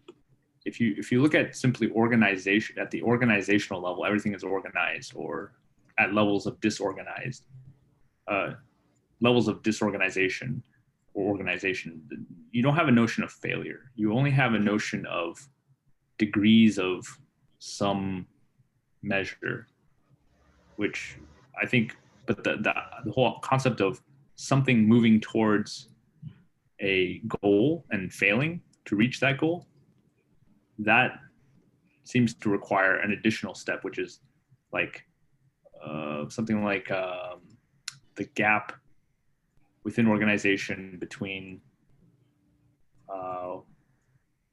work and entropy, maybe, or between experiment and the result of the experiment, let's say. But I also think that that's where Badiou and for example, Zizek and other Hegelians shift, right? Because for Zizek, usually these figures of a sort of rational suspension of the ought are in the future. They are like, you do something, then something happens that is bad, and the whole point is including negativity into the picture, so you see that failure also gives information, right, or gives structure. Yeah. For Badiou is the inverse, like, or it's expanded. He says you would never turn failure into a form had you not first adopted some new normative criteria, which is singular. Yeah. Right. So yeah. In order to see. That's why he criticizes Zizek. He says Zizek is actually a post-Soviet communist, meaning he has a fidelity to the idea that you can learn from the Soviet failure because it happened. And then he applies this even where there is no reason to do, like no regular reason to do. But you can only account for the capacity to turn a failure into a form locally, because there is a specific concrete hypothesis. It's not just the general logic of thinking, which turn that into a possibility. And people who can do that for some phenomena cannot do for other. Right? So it's what you're saying plus this sort of, you need both moments, right? The capacity to turn a failed musical experiment into something that actually continues something, with the fact that that musical experiment is ultimately already grounded on something that wasn't a regularity to begin with. You see my point? Yeah. Like, yeah. But I mean, yeah, exactly. The you have failing to be regular, and then you have the second moment of that failure indicating some other form. No, this is Zizek. This is what Gabriel is saying, that Zizek is saying. The other is different. Creating the hypothesis and then showing that something failed there.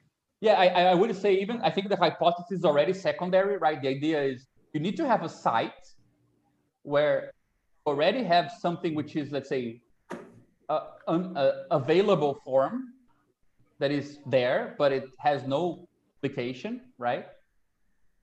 And you can only give forms to things that didn't have form in a localized historical way, not in general. There is no general capacity to give form to things that have no form. There is the capacity to, following some assumption, do that for some phenomenon, right? So that assumption is this process of going from the site, which has something that had no form, to maintaining that it does, which is this weird localized imperative or this sort of emergent norm or whatever you want to call it. And then there is the capacity to follow a rule where from the outside it seems like there is no rule, right? Yeah. So that's why he says that he's situating Hegelian logic. Like, he accepts what Zizek is saying. He just says that it's more materially based and locally grounded than the general law of everything. I have problem exactly localizing this. Like, let's go back to our theory of points presentation. Like, the example that Badiou uses is like Schoenberg. Schoenberg is he surpasses the limits of tonality. So Schoenberg, if anybody that's a little bit literate in Western classical music in the 20th century, Schoenberg is the name of the guy that destroyed music and all that. Okay, but the way he did it, like the fact is that Schoenberg thought of himself as pursuing the consequences of what Mahler did or what other people did. He was thinking, okay, tonality is so stretched by now that somebody has to do this. Like, this is the next step because there's no harmonic function anymore going on here. So I mean, it is very easy to see Schoenberg as this guy with a hypothesis that breaks with everything, but it is actually easier to see him as this guy from outside. If you go very intimately within and see his procedure, he was thinking himself as pursuing the Germanic musical tradition, which is weird. But I don't see the problem with that. Like, I mean, you take what's happening today in politics. Like, you don't need to go very far.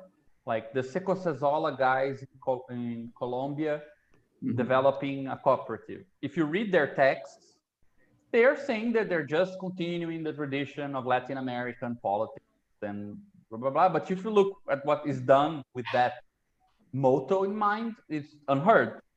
There's never been such a huge cooperative structure with 40,000 people engaged in it. And I mean, let me ask you something. Can you want the new into being? Will the new into being? I don't know. There's no, I don't know why we would want to make a philosophical statement about how things can come into being. It's totally contradictory. It's at stake in the discussion. This is why I'm discussing this. This seems to be at stake in the difference that you are putting forward between Zizek and Badiou, in a sense. No, because I mean, so we use this idea like to make it easier to understand, like hypotheses, in the sense that it's a way to shift the discussion from enlightenment by some miracle to a more humble way of talking about seeing what holds, right? Yeah, but seeing what holds doesn't mean that the procedure that defined this needs to appear in one way. Like, I had a big idea, or I have a revolutionary kind of motivation. From what I understood, there is a difference between Badiou and Zizek. Can you state again the difference? The difference is that for Zizek, there is an ontological reason, because the subject is an ontological category. There is an ontological transcendental reason why any failure is caught up in new determination, right? So for him, the big difficulty is explaining indifferent failures that go nowhere, like Malabou talks about, right? For Badiou, the way to explain that, to account both for indifferent failure and for the Hegelian failure, is to localize that within a situated procedure. Like, well, if you're, I don't know, involved in a political struggle where people's suffering is a serious matter, the moment that that process fails in terms of people are suffering with it, or for example, the moment that equality is an important thing and the party becomes unequal and fails, that can be a relevant information for a further revolution, like happened with the Cultural Revolution, sending party intellectuals. Does that mean that you're, with those assumptions, capable of turning any failure into form begetting process? No, only that. You won't necessarily make scientific advancements. But nevertheless, there is. I mean, there is the strong singularity. There is a formal treatment of this, like that, you know, whenever it obtains, it obtains. Yeah, but this is for me, this is the part that the guy got it really good. And that's why I don't really buy the critique that it's too vague. It's not vague. It's I purposefully don't think it's underdetermined. vague. Who says it's vague? Like, for example, you know, it's not enough to flesh out the way we want our concepts to be like. When he talks about thinking, I want more than what he's saying. But this is not because it's vague. It's because there is something missing that would make it's a very specific. It's a very but I'm just saying that, specific, for example, for something requirement. like what he calls a subjective process to obtain, the class of heterogeneous structures that can instantiate it are bizarrely different amongst each other. Like it's a much weaker level at which you can consistently and responsibly formalize these things and still leave a lot of room. So the room is part of the benefits of this approach, right? You don't want to say what type of agents, what type of interaction, what type of structure to give consistency to something is required, because you want that to be part of the thing that is fleshed out. No, I understand the rationale behind it. I understand, but so the good part of it is that even though it's so underdetermined, it still gives you some statements that are quite strong, like the statement that what Zizek treats as an ontological feature is for Badiou a situated feature. It might not obtain. It might be the case that failures don't lead anywhere.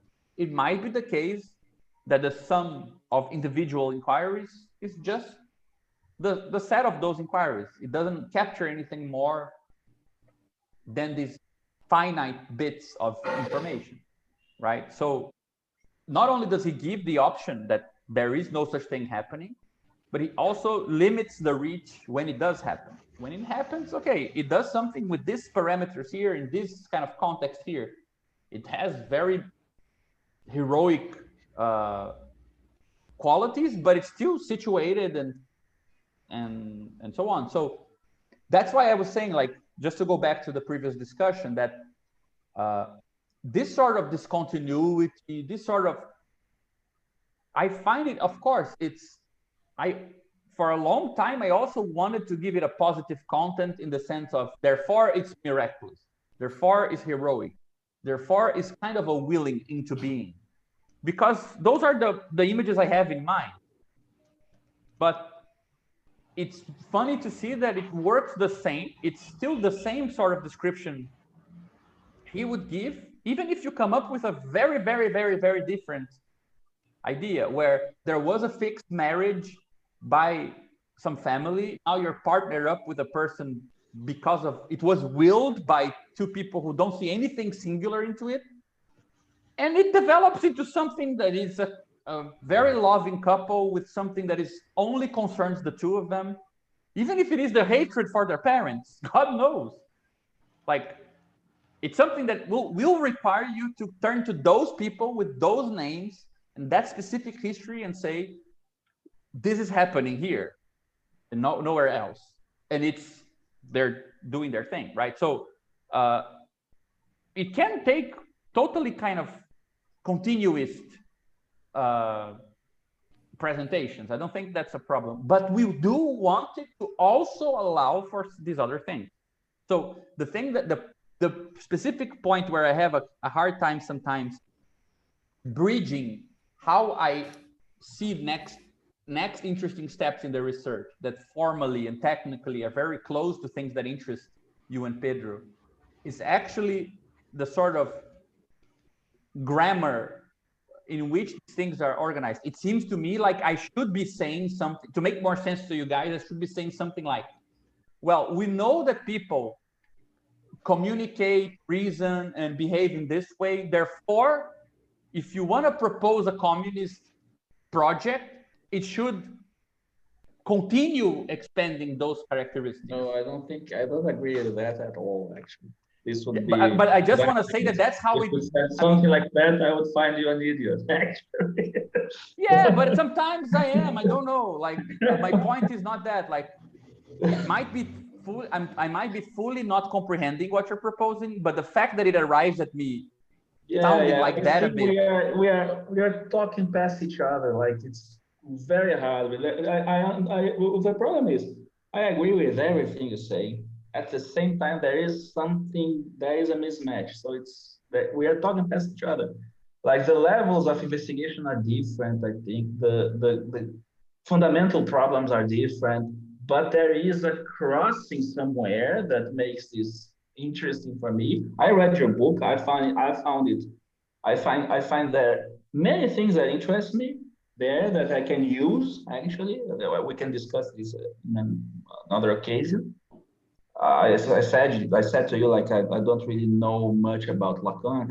I have this there's this difficulty because it's a pretty technical book for the Lacanian field, but there is a nevertheless certain forms of thinking there going on that interest me. I think I agree with much of it, some of it not, but much of it yes.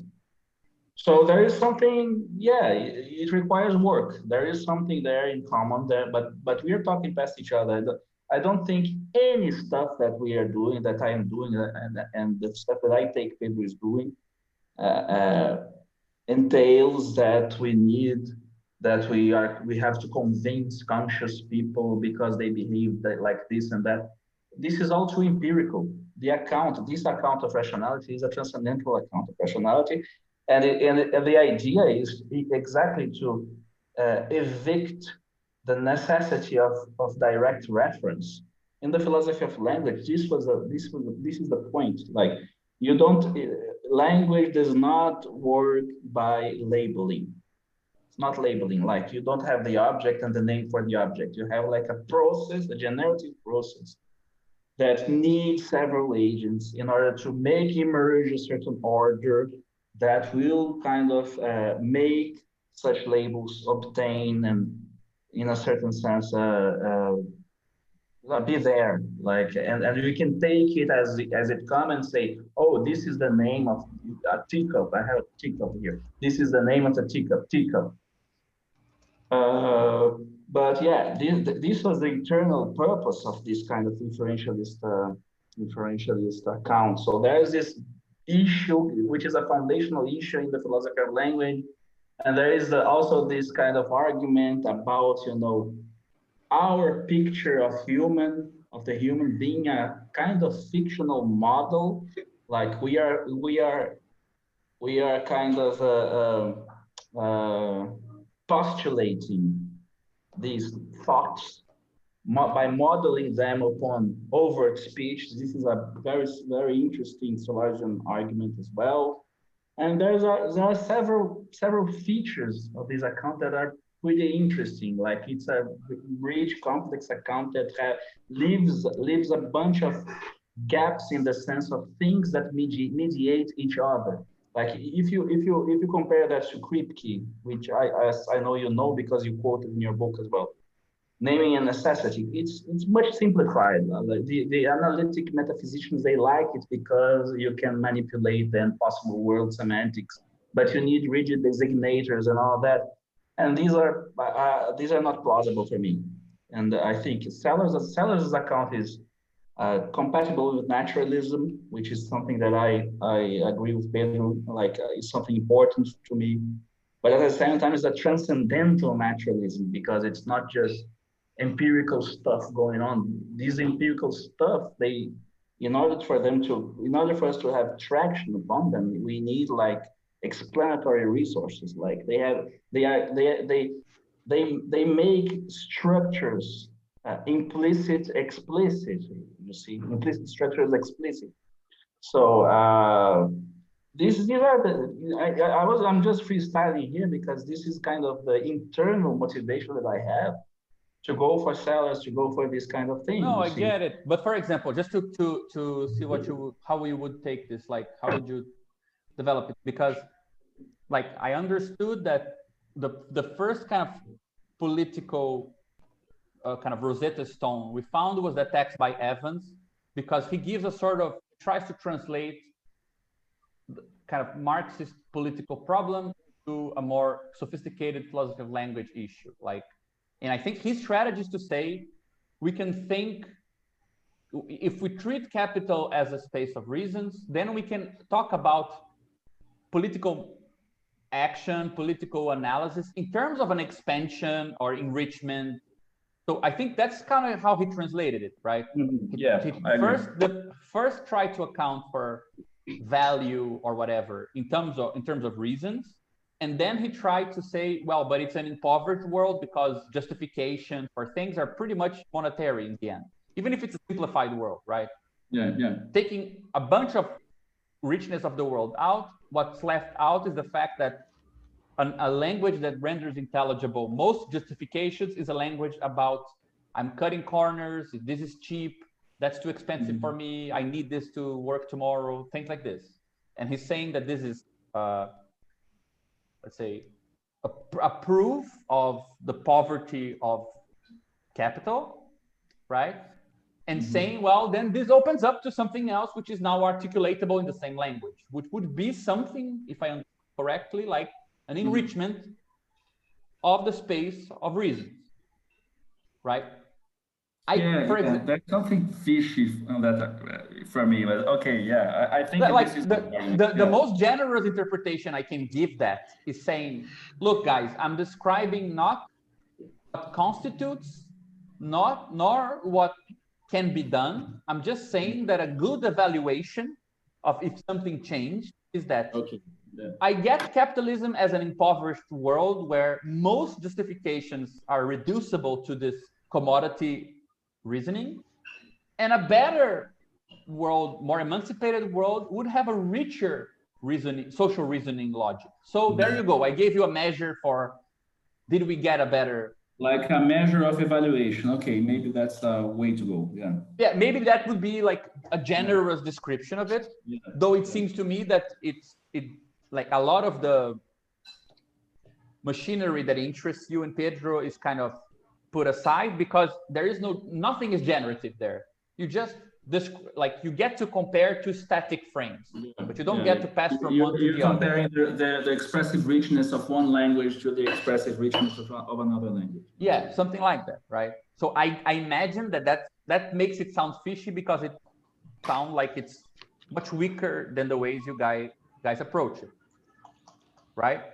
But I mean, even if I take that, I mean, I find it useful in the sense that I don't think that I have a big problem imagining a way of let's say, writing an appendix to the whole thing we worked on, the primer, giving you the sort of, okay, some propositions hold in this world and some propositions don't hold. No. And the propositions that hold will look like this impoverished capitalist space of reason. This is my way of approaching, I mean, of bridging this kind of language-based thing in the primer. I don't have a problem with that. This is why I was interested in studying Gianotti, because he makes, I mean, it's fallible. It's an abandoned project. He abandoned it. I mean, in certa herança marxista, he doesn't want to deal with it.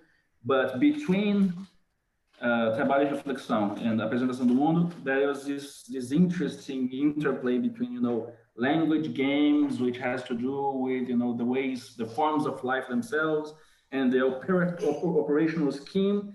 And he tries at least to explain the emergence of commodity form through the operational scheme. That is a kind of a subset of the subset of which is language games, non-verbal language games, something like that. I see the connection. I could definitely see that being developed. But then imagine this, right? So you have this sort of transcendental description of a social world.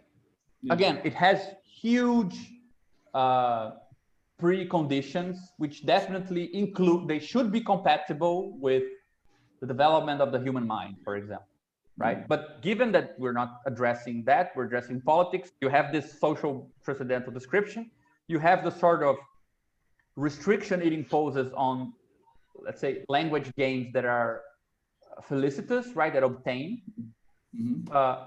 but then my problem is, would you guys see a way of,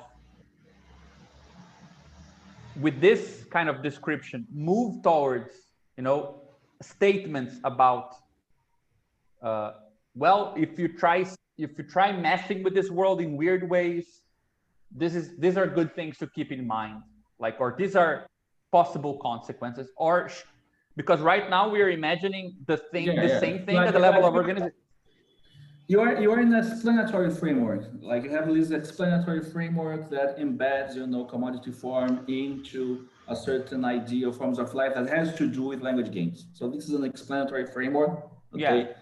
So you are asking if you can, if it's transformative, you can transform it into something else, something like that. Like you can. Yeah, perhaps, or if we should imagine that transformation as happening on this other level, right? Yeah.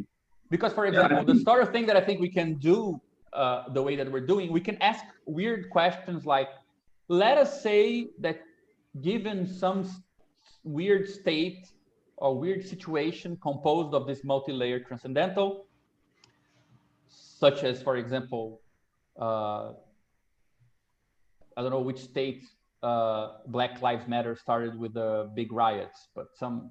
Yeah. This is the statement. Yeah, Black Lives Matter. Yeah, but I don't know which state it was, like actual place. Yeah, which state? Sorry. Yeah. Do you know, Dennis, where it, like California or whatever? It looks like. I mean, the George Floyd thing was in Minneapolis, right? Yeah. So let's say the situation of Minneapolis. The last uprising. Yeah, Minneapolis. Yeah. So, like, given the situation in Minneapolis, which is structured, well, now we have some analytic tools to talk about it. We could talk about commodity logic, we can talk about state structure, we can talk about communities and things like this. Given something that you are able to capture a lot of information through these lenses, what can you expect from organizing in those? Well, if you organize with this in mind, you know that these other aspects are relevant, therefore some things might be now of interest or might be not something that is in the background. So you can actually construct, let's say, things that you can kind of see what happens if you take them further and see, or either you can talk about what happened, or you can actually propose something. For example, well, if there is a strong hold on social cooperation due to like platform capitalism, you know, you cannot count on the relation between workers in this and that way. Therefore, you can look at organization this other way. Like you can actually construct this sort of mini scaffolding, and it's kind of a small, singular, possibly inconsistent version of the big things we were talking about with this multi-layered transcendent. So there should be something that you could call like, you know, a weird, inconsistent, or kind of testing ground for some way of speaking about the world, right? Yeah. So but for me, this is the whole point. I'm not sure at this point within the stuff that I'm doing, I can construct a prospective model. Maybe this is asking too much, but the capacity for change and an explanation, explanations for change are embedded in this framework. You can. Yeah, that's what I was saying. Like, it seems to me like there is a quite natural way of talking about this whole testing, interactional kind of pragmatic approach. The pragmatic approach is supposed to. What's kind of weird is like the pragmatic approach usually. Not sure if Reza is particularly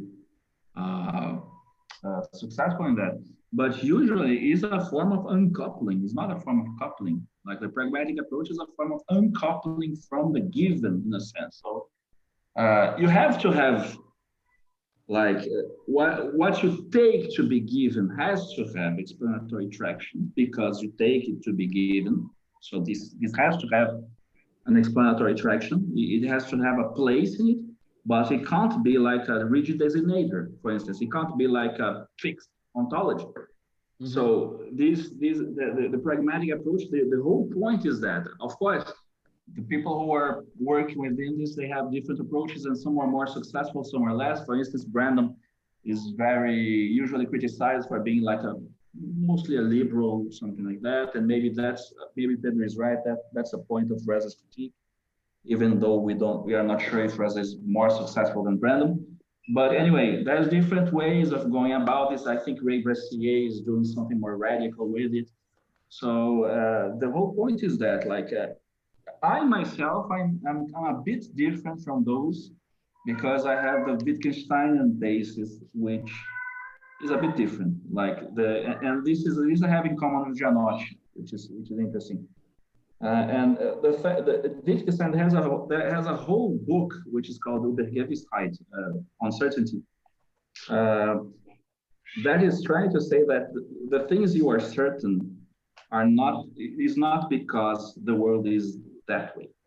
The things you are certain is because those are grammatical propositions that organize your world, and that world is, from the metaphysical standpoint, contingent. From your social standpoint, not. It might look like it's eternal and necessary, but from a metaphysical standpoint, it is contingent. It's because there are grammatical prepositions like that you uphold as true, that is organizing the whole world. Mm-hmm. So this is something that Gianotti builds upon, and Bento Prado Jr. is trying to discuss with him. And that is whole idea, for instance, of the clash between worlds. I think this is a very interesting framework that makes think about, for instance, the clash between worlds, because you have different measures, and it has like this weird connection to the Hegelian idea of measure.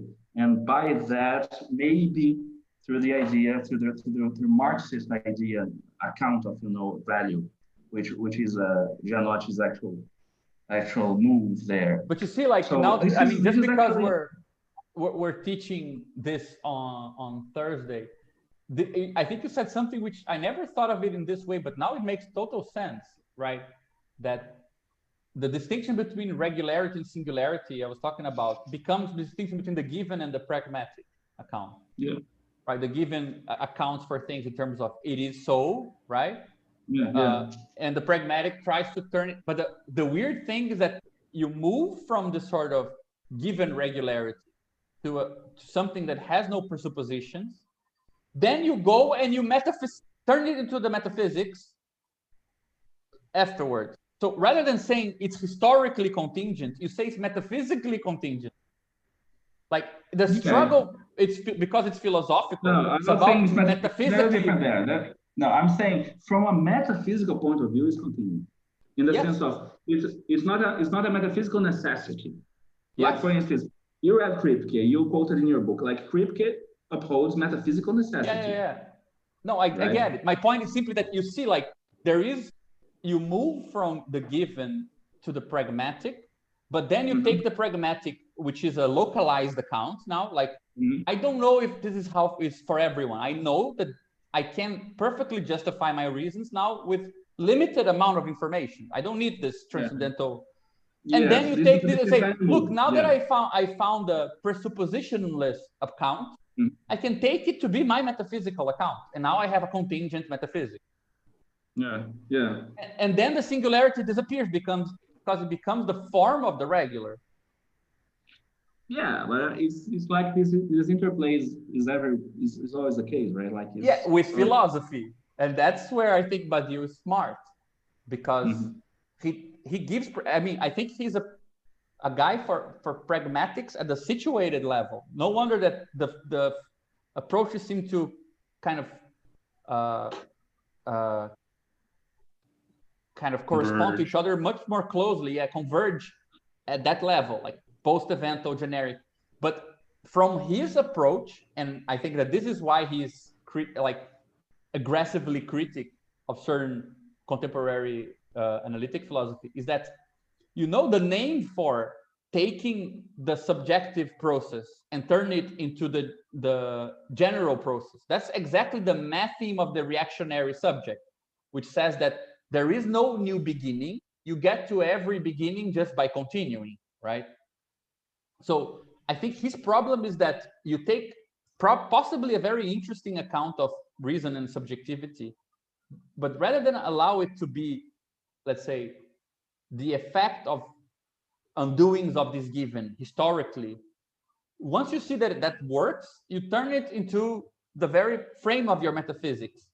But then metaphysics doesn't need to account for why that happens, right? No, I see what you mean, but of course, yeah.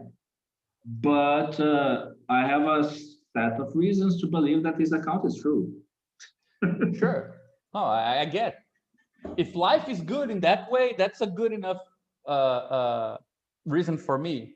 I just feel like there is more stuff that's not enough. I actually think that Wittgenstein has a true account of the functioning of language. I think that Sellers has a true account of the functioning of language. I am classical in that way, in that sense. I mean, in that philosophy. I mean, so I'm not really. I don't really.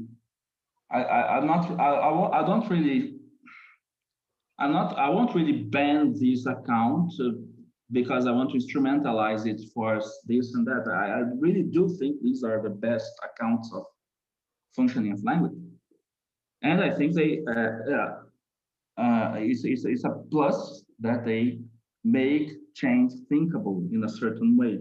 Maybe not a Badiouian way, but they make change thinkable. I mean, in Wittgenstein, you have these measures. You have, I think it's very interesting the way, for instance, that he talks about the relationship between bipolar propositions that are true or false, like these are empirical normal propositions, and what he thinks are grammatical propositions, which are polar propositions, which means they are not true or false. They are necessarily true because they organize the others. It's like there's this like this centrifugal movement around polar propositions. But sometimes the problem is Wittgenstein himself is a conservative philosopher. He doesn't think you can voluntarily revise your polar propositions, like bring about a different form of life because you want. But it is open that those polar propositions are sometimes they change. And the thing is, no, it's okay, man. If you are happy with saying that a conservative, on your own words, account is true,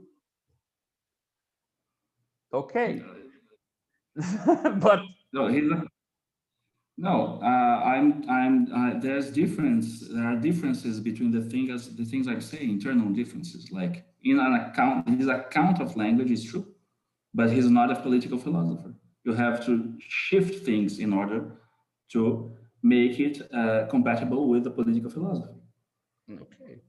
Yeah, just because I mean, he's a conservative philosopher, but he's not a conservative philosopher, simpliciter at all. Like he's one of the most radical philosophers that I know of, in the sense of what's thinkable in philosophy. Yeah. No, I get that, but I have the impression that in order to make radical change in philosophy, what counts as radical there doesn't necessarily will, leave open space for big changes in other things. Like, for example, the very idea that you either have the sort of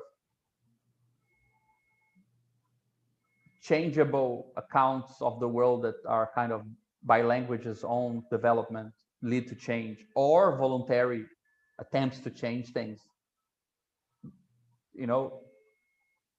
It's hard to, if those are the two options, it's very hard to kind of like I gave you like a 5 minutes account of what I believe, and you think these are the two only options, and you're saying, you are happy with the conservative philosopher. No, this has gone downwards now. Okay. No, it has gone. Fuck, man. Okay, no, it's fine. I'm sorry, I didn't want to upset you. It's just that, I mean, we were having a discussion. You told me these things you take to be true. And then after you said that, you gave a short description. In that description, you use the distinction between rules of games can change on their kind of own accord, or you could have the other option, which we're not really counting because it doesn't. No, that's not the issue. That was not the issue. Maybe we should continue this other occasion.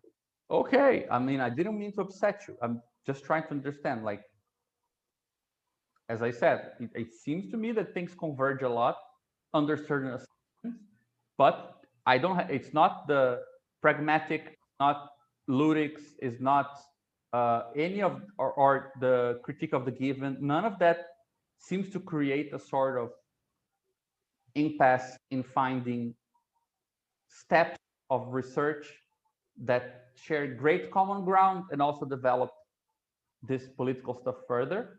It's just the taking of this pragmatic, ludic-like approach and turning it into the metaphysics that seems to erase the point where the steps could be taken. It makes it harder to make those steps. We were talking about that. Then you said, well, but I hold this to be metaphysically true. No, I hold this to be true about language, about the functioning of language. Yeah. And yeah, okay, I think it's the best account of about the functioning of language. Yeah, it's the best account. Because when we talk about language, or in the case of Badiou phenomenology, right, we kind of have this tension between analytic and synthetic. So, like, language, I would say, at least my idea of it is, it does have this like descriptive, explanatory aspect, but that seems to be more of its synthetic aspects, or sorry, its analytic aspects, the ability to break things apart and kind of see the various ways you can partition the world. And the synthetic aspect is the more mysterious one. It's the way that the analytic process fails in some sense, right? Something gets left out.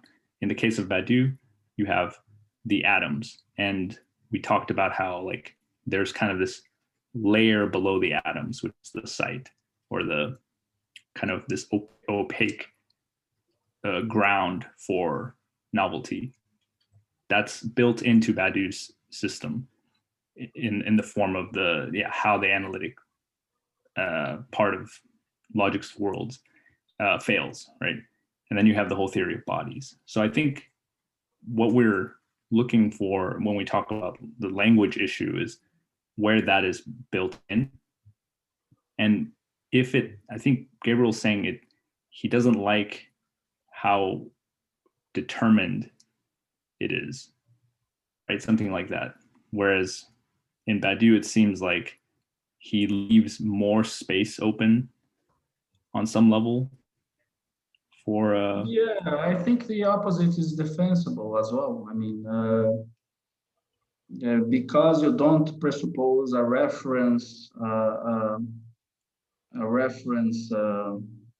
domain of reference that is given, you might reconceptualize things differently. I mean, the whole point of this kind of, the problem is you're asking me to like give you an account of stuff that will need like more than one whole presentation for it, like in a few minutes. So it's quite difficult. But no, but it's, the idea is precisely to open up for this kind of first contingency of the reference, contingency of conceptual frameworks. Those are not necessary, but they nevertheless have explanatory traction upon reality. So you have to have both. This is the kind of difficult thing to achieve, because if you have like contingency of frameworks, it seems that then the referent is contingent, you're not explaining anything. So, of course, and there is a further difficulty is that those are, of course, not political philosophers. They are not primarily interested in political change. But that being said, I think their account of language is a good one. I think in that sense, I think it's a true one because I think it's one of the best that I know. I prefer it, for instance, to Kripke's account, for instance.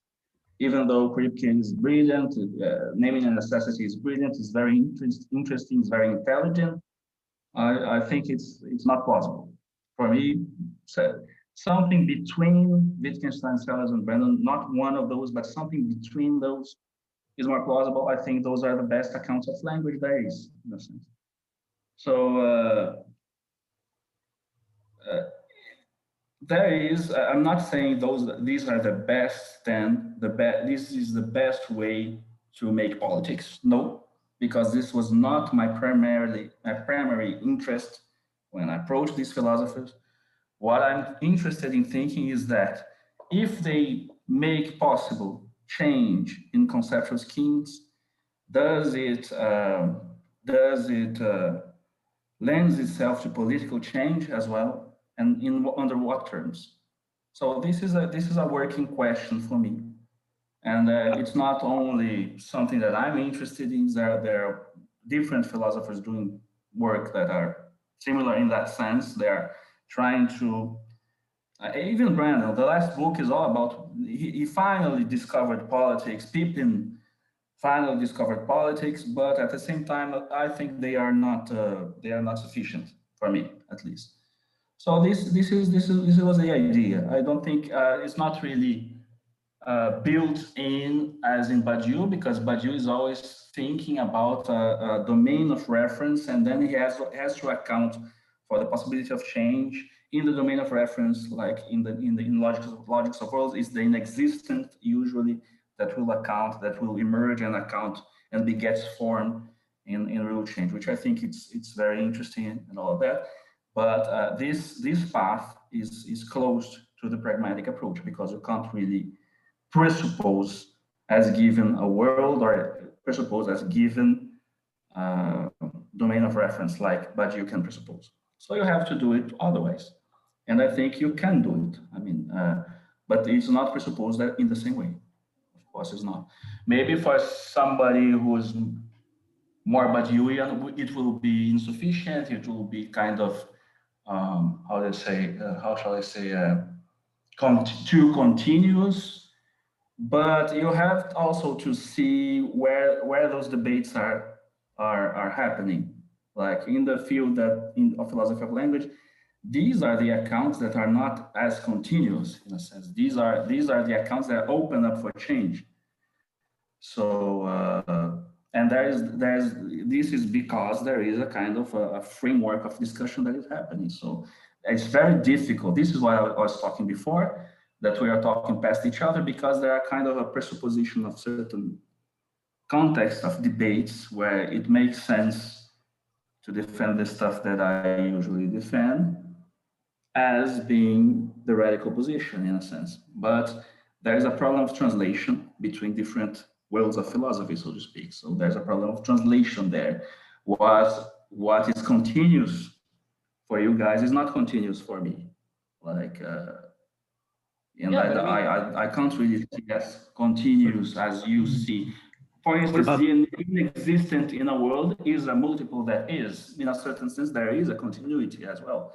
So I have a kind of difficulty deciding about the continuous, discontinuous issue. For me, it's kind of trivial, and I think you can see it as continuous or not. There is, I agree with Gabriel. Like there are certain points of view that are more that you learn more from them, and maybe the point of view that upholds the discontinuity is more informative.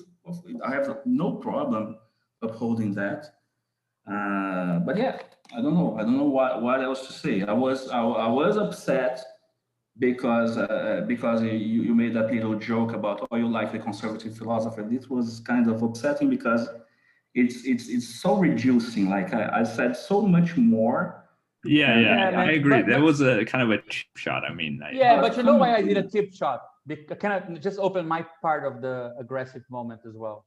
Dude, it's so much work. I read the text. I went into the stuff you want to research. I proposed a way to mediate. You didn't. I did. I'm totally coming in your direction. I'm saying, look, this converges I did. here. I'm kind of one year and a half studying Badiou with you guys. I'm talking about today here. Like, obviously, I'm not interested in reducing your position to some conservative position. It's not the point. But again, like I went back to the text you guys brought. I was asking, how can we do something that shares some common ground? You know, for me, the statement, this is what I hold to be okay, fine. But again, like You know, I can see why we should supplement Badiou with this more pragmatic approach. I'm trying to find common ground, and I think there's a lot of useful stuff. I'm saying all the time that we need to supplement those stuff, but I think as an account of language, I'm being very specific, very localized, very regionalized here. I think those are the best accounts. So I'm fine with that, but nobody was arguing against it. But if you take the best account of language and don't say, okay, what else needs to be added?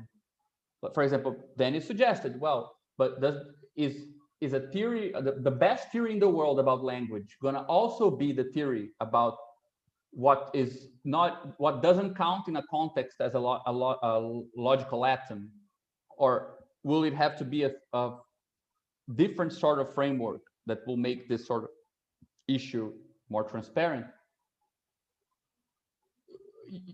Something must be said about that. Okay, you know, because we began today by moving from the critique of, well, it seems like there's something missing in talking about organizations think. I don't think that's the way. I'm fine with that.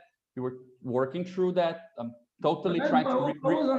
I didn't propose this as a critique of your approach. But it's fine. Even if it were, it's fine. It's fine. It's no problem. It's just that I don't understand what's the issue that I mean, suddenly is an issue that this was portrayed as some kind of critique of the primer. No, nobody's saying that this is a critique. No, man, I'm just saying that I'm trying to take seriously the things that don't fit in the way you approach these topics. But the point, again, I try to make it more precise, the point. And I think that when there is a big shift between pragmatic. I mean, even if you use the exact same tools to do both things and they both work, which is great, it might even mean something profound. But pragmatics as a set of interesting tools to talk about localized singular processes, and pragmatics as the general framework, which is validated because it gave us the best theory of language, I think that's exactly what makes us talk past each other.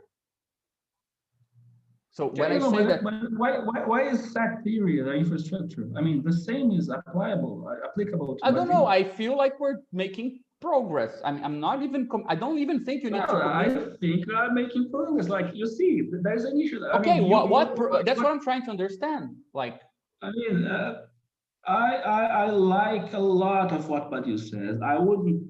I'm not trying to defend Badiou, dude. Yeah, I wouldn't lose my time studying as deeply as we did, like for more than 1 year. If I thought this was bullshit, I wouldn't be teaching it. I wouldn't be writing about it. But I think you have alternative ways of founding your philosophical project other than. I'm not arguing for or against philosophers, dude. I'm just saying, like, in the context of this research, since we're talking about trying to see, I mean, I'm willing to spend time doing this, like understanding these things better. I want to understand better how you guys are thinking. I asked about how you guys are motivating your own research. Then I'm just trying to see, okay, is that account of the space of reasons with regards to capital useful? Is that a way of bringing this into the sort of pragmatic, localized account? I'm just trying to show, like, obviously nobody is dismissing your whole project, but also it's not about justifying if the project is good or bad. I see that this is not happening, but I feel that you think I'm dismissing your project. No, I just want to make more specifics. Like, I just wanted to funnel things to more specific things we can do.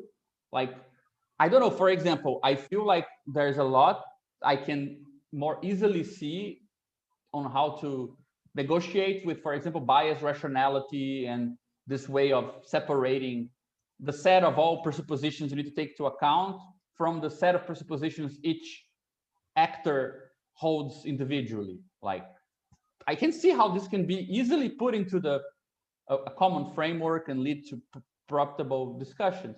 And it's not, I don't need to ask the question, is this the general account of everything or not? That's a secondary No, question. you don't need to ask, but this for some reason you asked this, and I was answering. I don't know. This was part of the discussion today, like because of Reza, perhaps. I don't know. I think, yeah, maybe it's not. We don't need to go there, but it happened. Yeah, but again, I'm just the point that got me to make perhaps a cheap assault is just that the moment that it seems like we're moving towards, okay, the convergence in the situated point, we stopped and we then said, okay, I hold this to be true as a theory of language. And then we weren't anymore talking about, and I'm saying, okay, fine, okay, I have no, fine, there are thousands of good philosophical projects, and it's good that in the object that you're studying, you're convinced that this is a good approach. It's perfect. It's no problem at all. But what about the thing we were talking about? And my impression is, again, as I said to you and Pedro before, that I get the impression that the form of statements that we are looking to make that would have relevance in going further from the perspective of this holds for language is then that if this holds generally, then this other statement should hold for politics. And that form of statement is the thing that I think is getting in the way, because that form of regular statement, this is the most general law, therefore this is a particular consequence for political action. That form of statement, I think, that's the only part where it's contradictory, where it seems it's moving from metaphysics to politics, the most general to the particular. That's what I was trying to state. Like, that form of argument, I think, is the thing that blocks. But you also told me that this is not really how it goes, and it's not really that way. Okay, which is fine. Then let's see what else we can do. But that's the third thing I was trying to funnel to the point where I think there is a mismatch. Every time pragmatics enters the picture as a local account of breaking away from something that was given and constructing it to some sort of pragmatic testing, it seems to me that there's a lot of room to work, because the odds are not falling from what's generally true. Every time this becomes the new metaphysical discussion, which in another context might yield many useful propositions, it seems that for political discussion in this circumscribed context, it's harder to see what could be done. So again, nothing against the project, nothing against holding it to be true. It's a matter of refining the way that we strategize the use of these tools so that we don't get lost always back on the general account of thinking, the general account of these things, which... No, but I think that there's something to be said. I think, like, I think I'm starting to understand the thing better, but I think that, you know, like in relation to what we're talking about, because I think that this that you just said, like, oh, if this is the general, like, if this holds for language, like, then it holds for political thought. But I think that the question, and I think that all of this circumscribes very neatly, it's like, why doesn't it do? Right? Like, and I think that this is sort of like, I think a lot of these tools, and I think that this is like the question that I think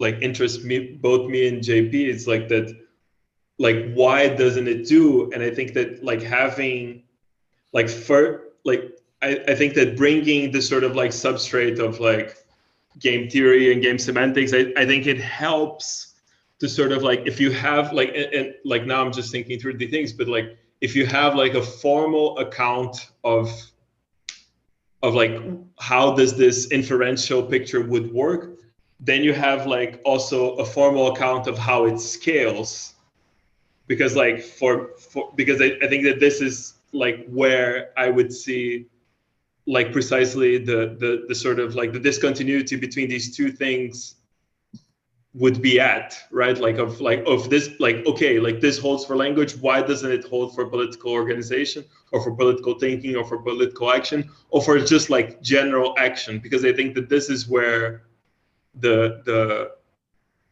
is where it's actually more problematic in a certain sense, right? Like, why is this like a credible theory of language use, but not a credible theory of agential behavior, so to speak. Mhm. And I think that like this is precisely what You I don't think it's think being it's a started. credible theory for agential behavior in general? No, well, I think it is, but it's like, well, getting from one to the other is like a massive problem, I think. And this is like, for instance, why, like why initially Brassier went from Sellers to Marx, because he felt that there's something like in this gap between Sellers and Marx, which like different people think different things about it, but like that there's something there that like from the behavior of like a single agent within this sort of like prearranged, let's say, normative structure,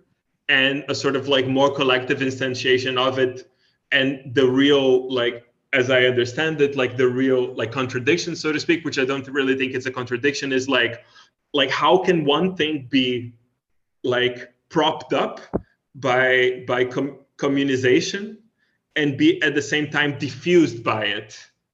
And this is like really the contradiction, I think, in this position, right? Like, but I don't think it's a contradiction per se.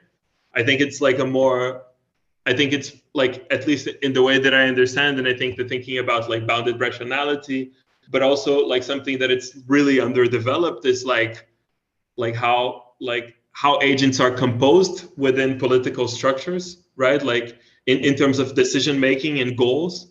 But I think that this is really the tension in this position, right? Like, and I think that like in my mind, like the work on ludics and game semantics really tries to sort of like, okay, like the structure is here, but like how does it not scale to this other like scale of resolution, of course. And I think that this is really the why there's a contradiction in this position.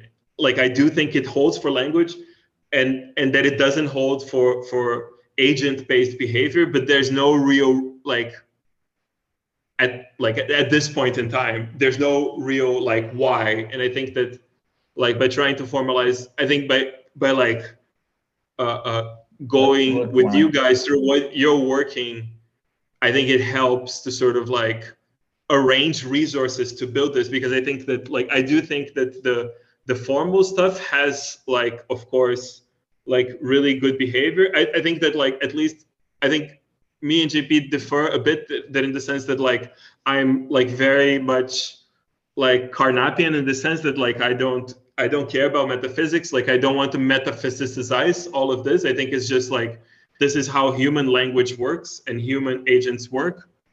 But I think that like having like a substantial description of this particular contradiction is like key to having like a good like actually good theory of political action qua rational beings. Like I think that like to resolve this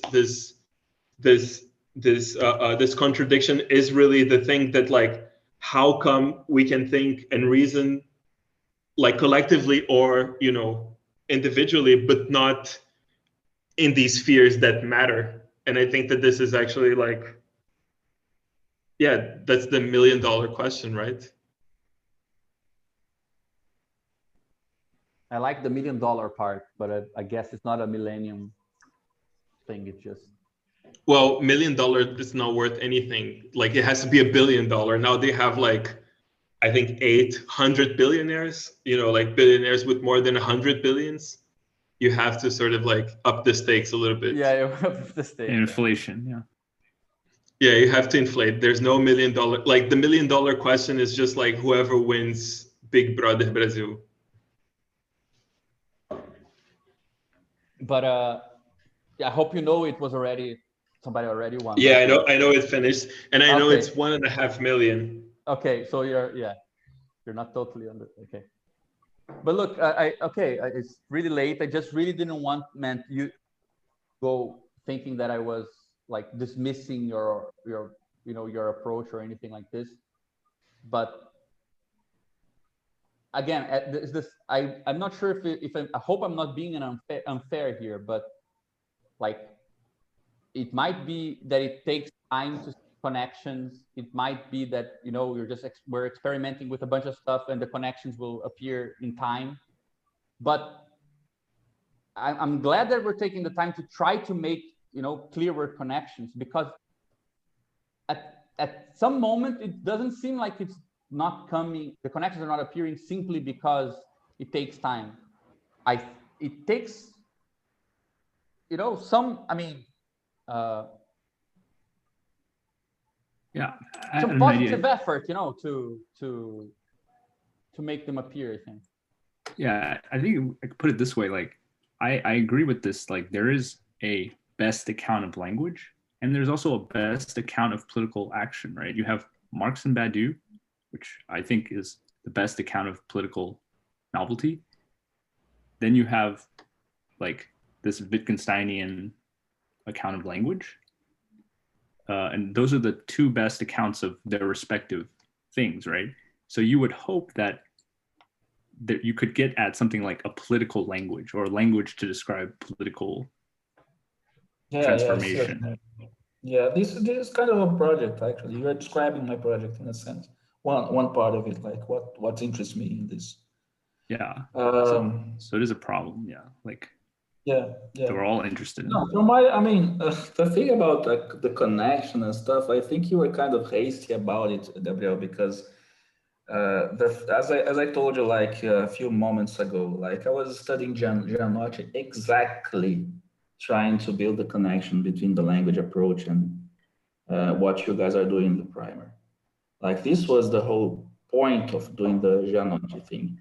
So it needed time because I'm going through the stuff and studying it and seeing if I can do a presentation on this soon or not.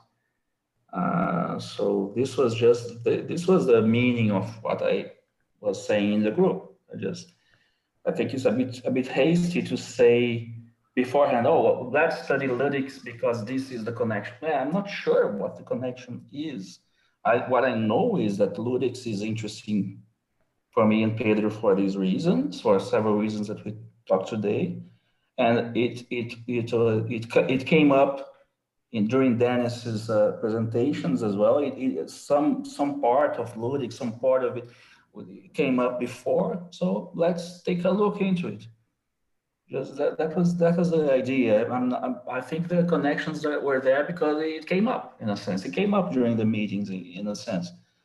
And of course, it was something that interests me and Pedro particularly, perhaps because of the connection to Reza, to Luca Fraser, and these thinkers.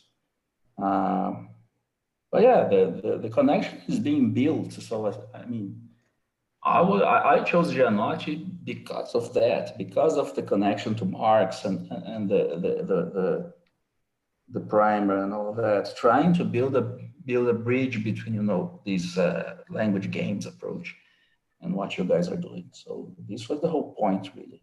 No, but I'm not disagreeing. I find that amazing. I'm definitely interested in listening to it. I'm not saying that. I'm just saying that, again, as I said, it's clear that every time we converge into a situated issue, it's very easy to dialogue. It's the point about, let's say, kind of refining how we translate this sort of, you know, background commitments of what Dennis called like a really good description of political action to the background commitments of a really good description of language. It's the background commitments that I think that make the form of this thing appear in the discussion seem like things are further away than they really are, because when you go to the nitty-gritty part of it, obviously everything is in very, very close connection. My point was about this, like, I was trying to make a statement about why it is that it is the move from the pragmatic as situated to the pragmatics as the situating term, the more metaphysical account, that seems to break the movement, right? That's where it becomes hard. The thing is, we'll rehearse the problem of back assumptions, like the pragmatics. Once you recognize that there is there is an importance to pragmatics in the functioning of language, and it is not anymore that localized. It is actually, it becomes an account of language. The thing with, you know, why is it that everything in Badiou is built upon set theory? Like, I mean, of course, it is a medium that he's using, and eventually he localized things and everything, but nevertheless, there is a background assumption. There is I mean, you have to have one in a sense, right? I mean, you can't really again, it's a think of diplomatic everything question again for every single situation. I mean, if you are in the business of theorizing, you have to make things fit in a sense. So sure, I'm not talking about philosophy. I'm talking about diplomacy. Like, I'm saying that it becomes easier when we are aware that this is the part that looks like makes the conversation go like create more obstacles. Yeah, but it's not that easy. It's not about diplomacy. I mean, I feel you were kind of accusing me again there talking about diplomacy, but okay. It's not that easy. I think this is slips into the subject. Like, we are interested in ludics. Maybe you're not so interested in that, and then it becomes a problem. But this was not an issue of diplomacy. I thought, because last week's presentation was successful, everybody seemed to have enjoyed it, that it would be good to do a second. Again, it's really cool. I was spend the whole day, every moment that I had free, trying to study this. It's when I mean diplomacy, again, to facilitate further communication down the road. The moment that I said this, your reply was, no, but I hold this to be true. And that pissed me off, because I'm not disagreeing with that. I'm just saying, this is the sort of thing that the more you are aware of, the easier it becomes. Okay, this was not framed as diplomacy. This was framed as the problem between having a localized pragmatic account and let us call it an universal pragmatic account. But if you recognize that the pragmatic account is the best, it is only suitable to think that maybe this is the best account of language in general. This was what I meant. This was what I meant when I said I hope this to be true, because I was giving you I was testifying to why I think this is interesting. Well, because I think it gives an account of language that has certain properties that are for it. I'm more and more convinced by it. I'm liking it more and more. The more you guys present on it, I'm more convinced by it.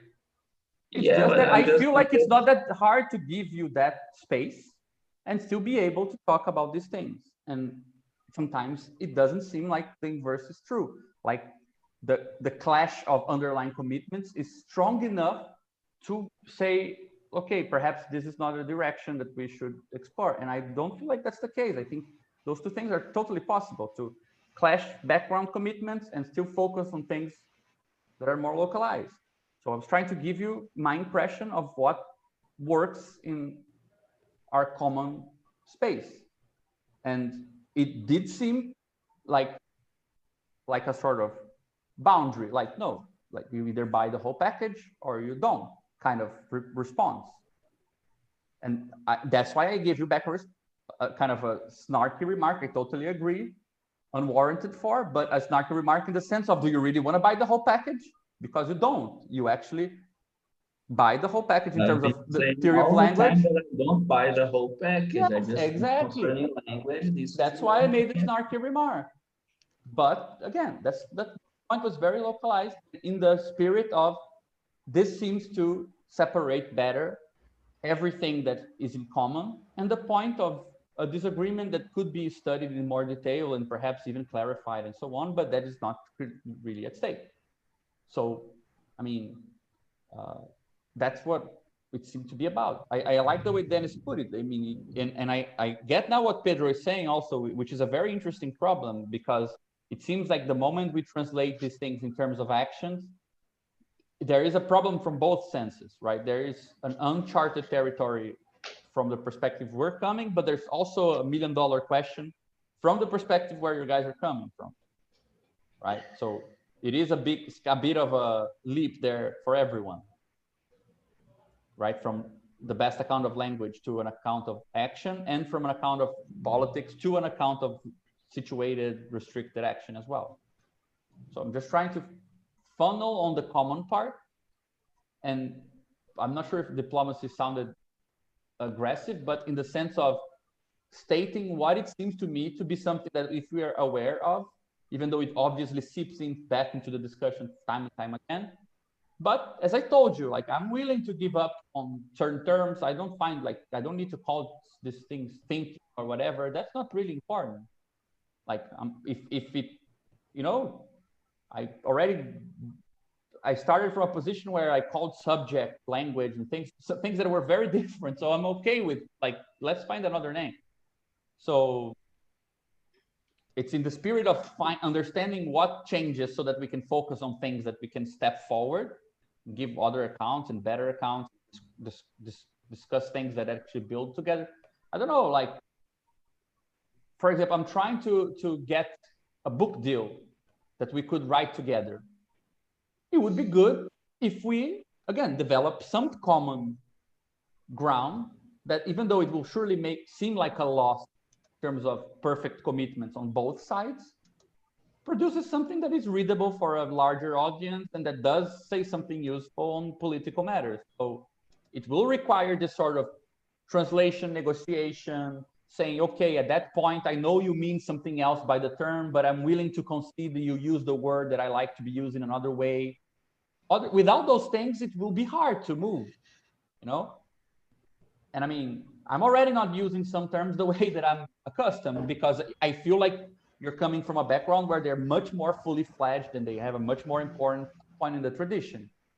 But it's good to do that, you know, as a method for all of us. I think it will help. That's what I'm calling connections. It's not like you should be studying this for that reason.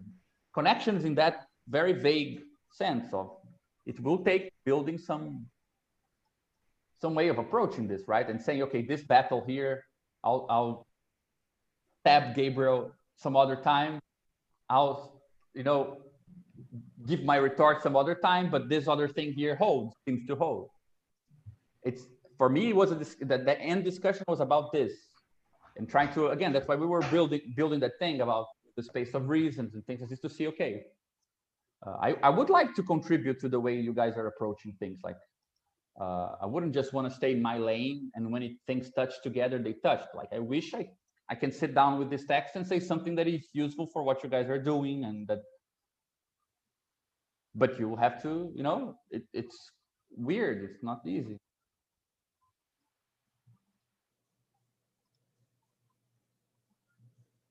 Yeah, I gotta go, but yeah, I think it's just like building these Rosetta Stones, right? Like many of them.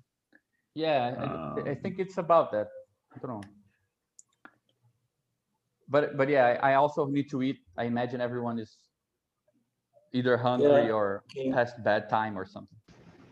Yeah, we're at some point we're like, oh, let's not finish too late today. Yeah, like can't go until 10. It's like 11. Yeah, I didn't. Yeah, I saw that the time moving, and yeah, I need to go. Okay. See you guys. Right. I'm sorry. See you guys. Desculpa por qualquer coisa. See you. Bye.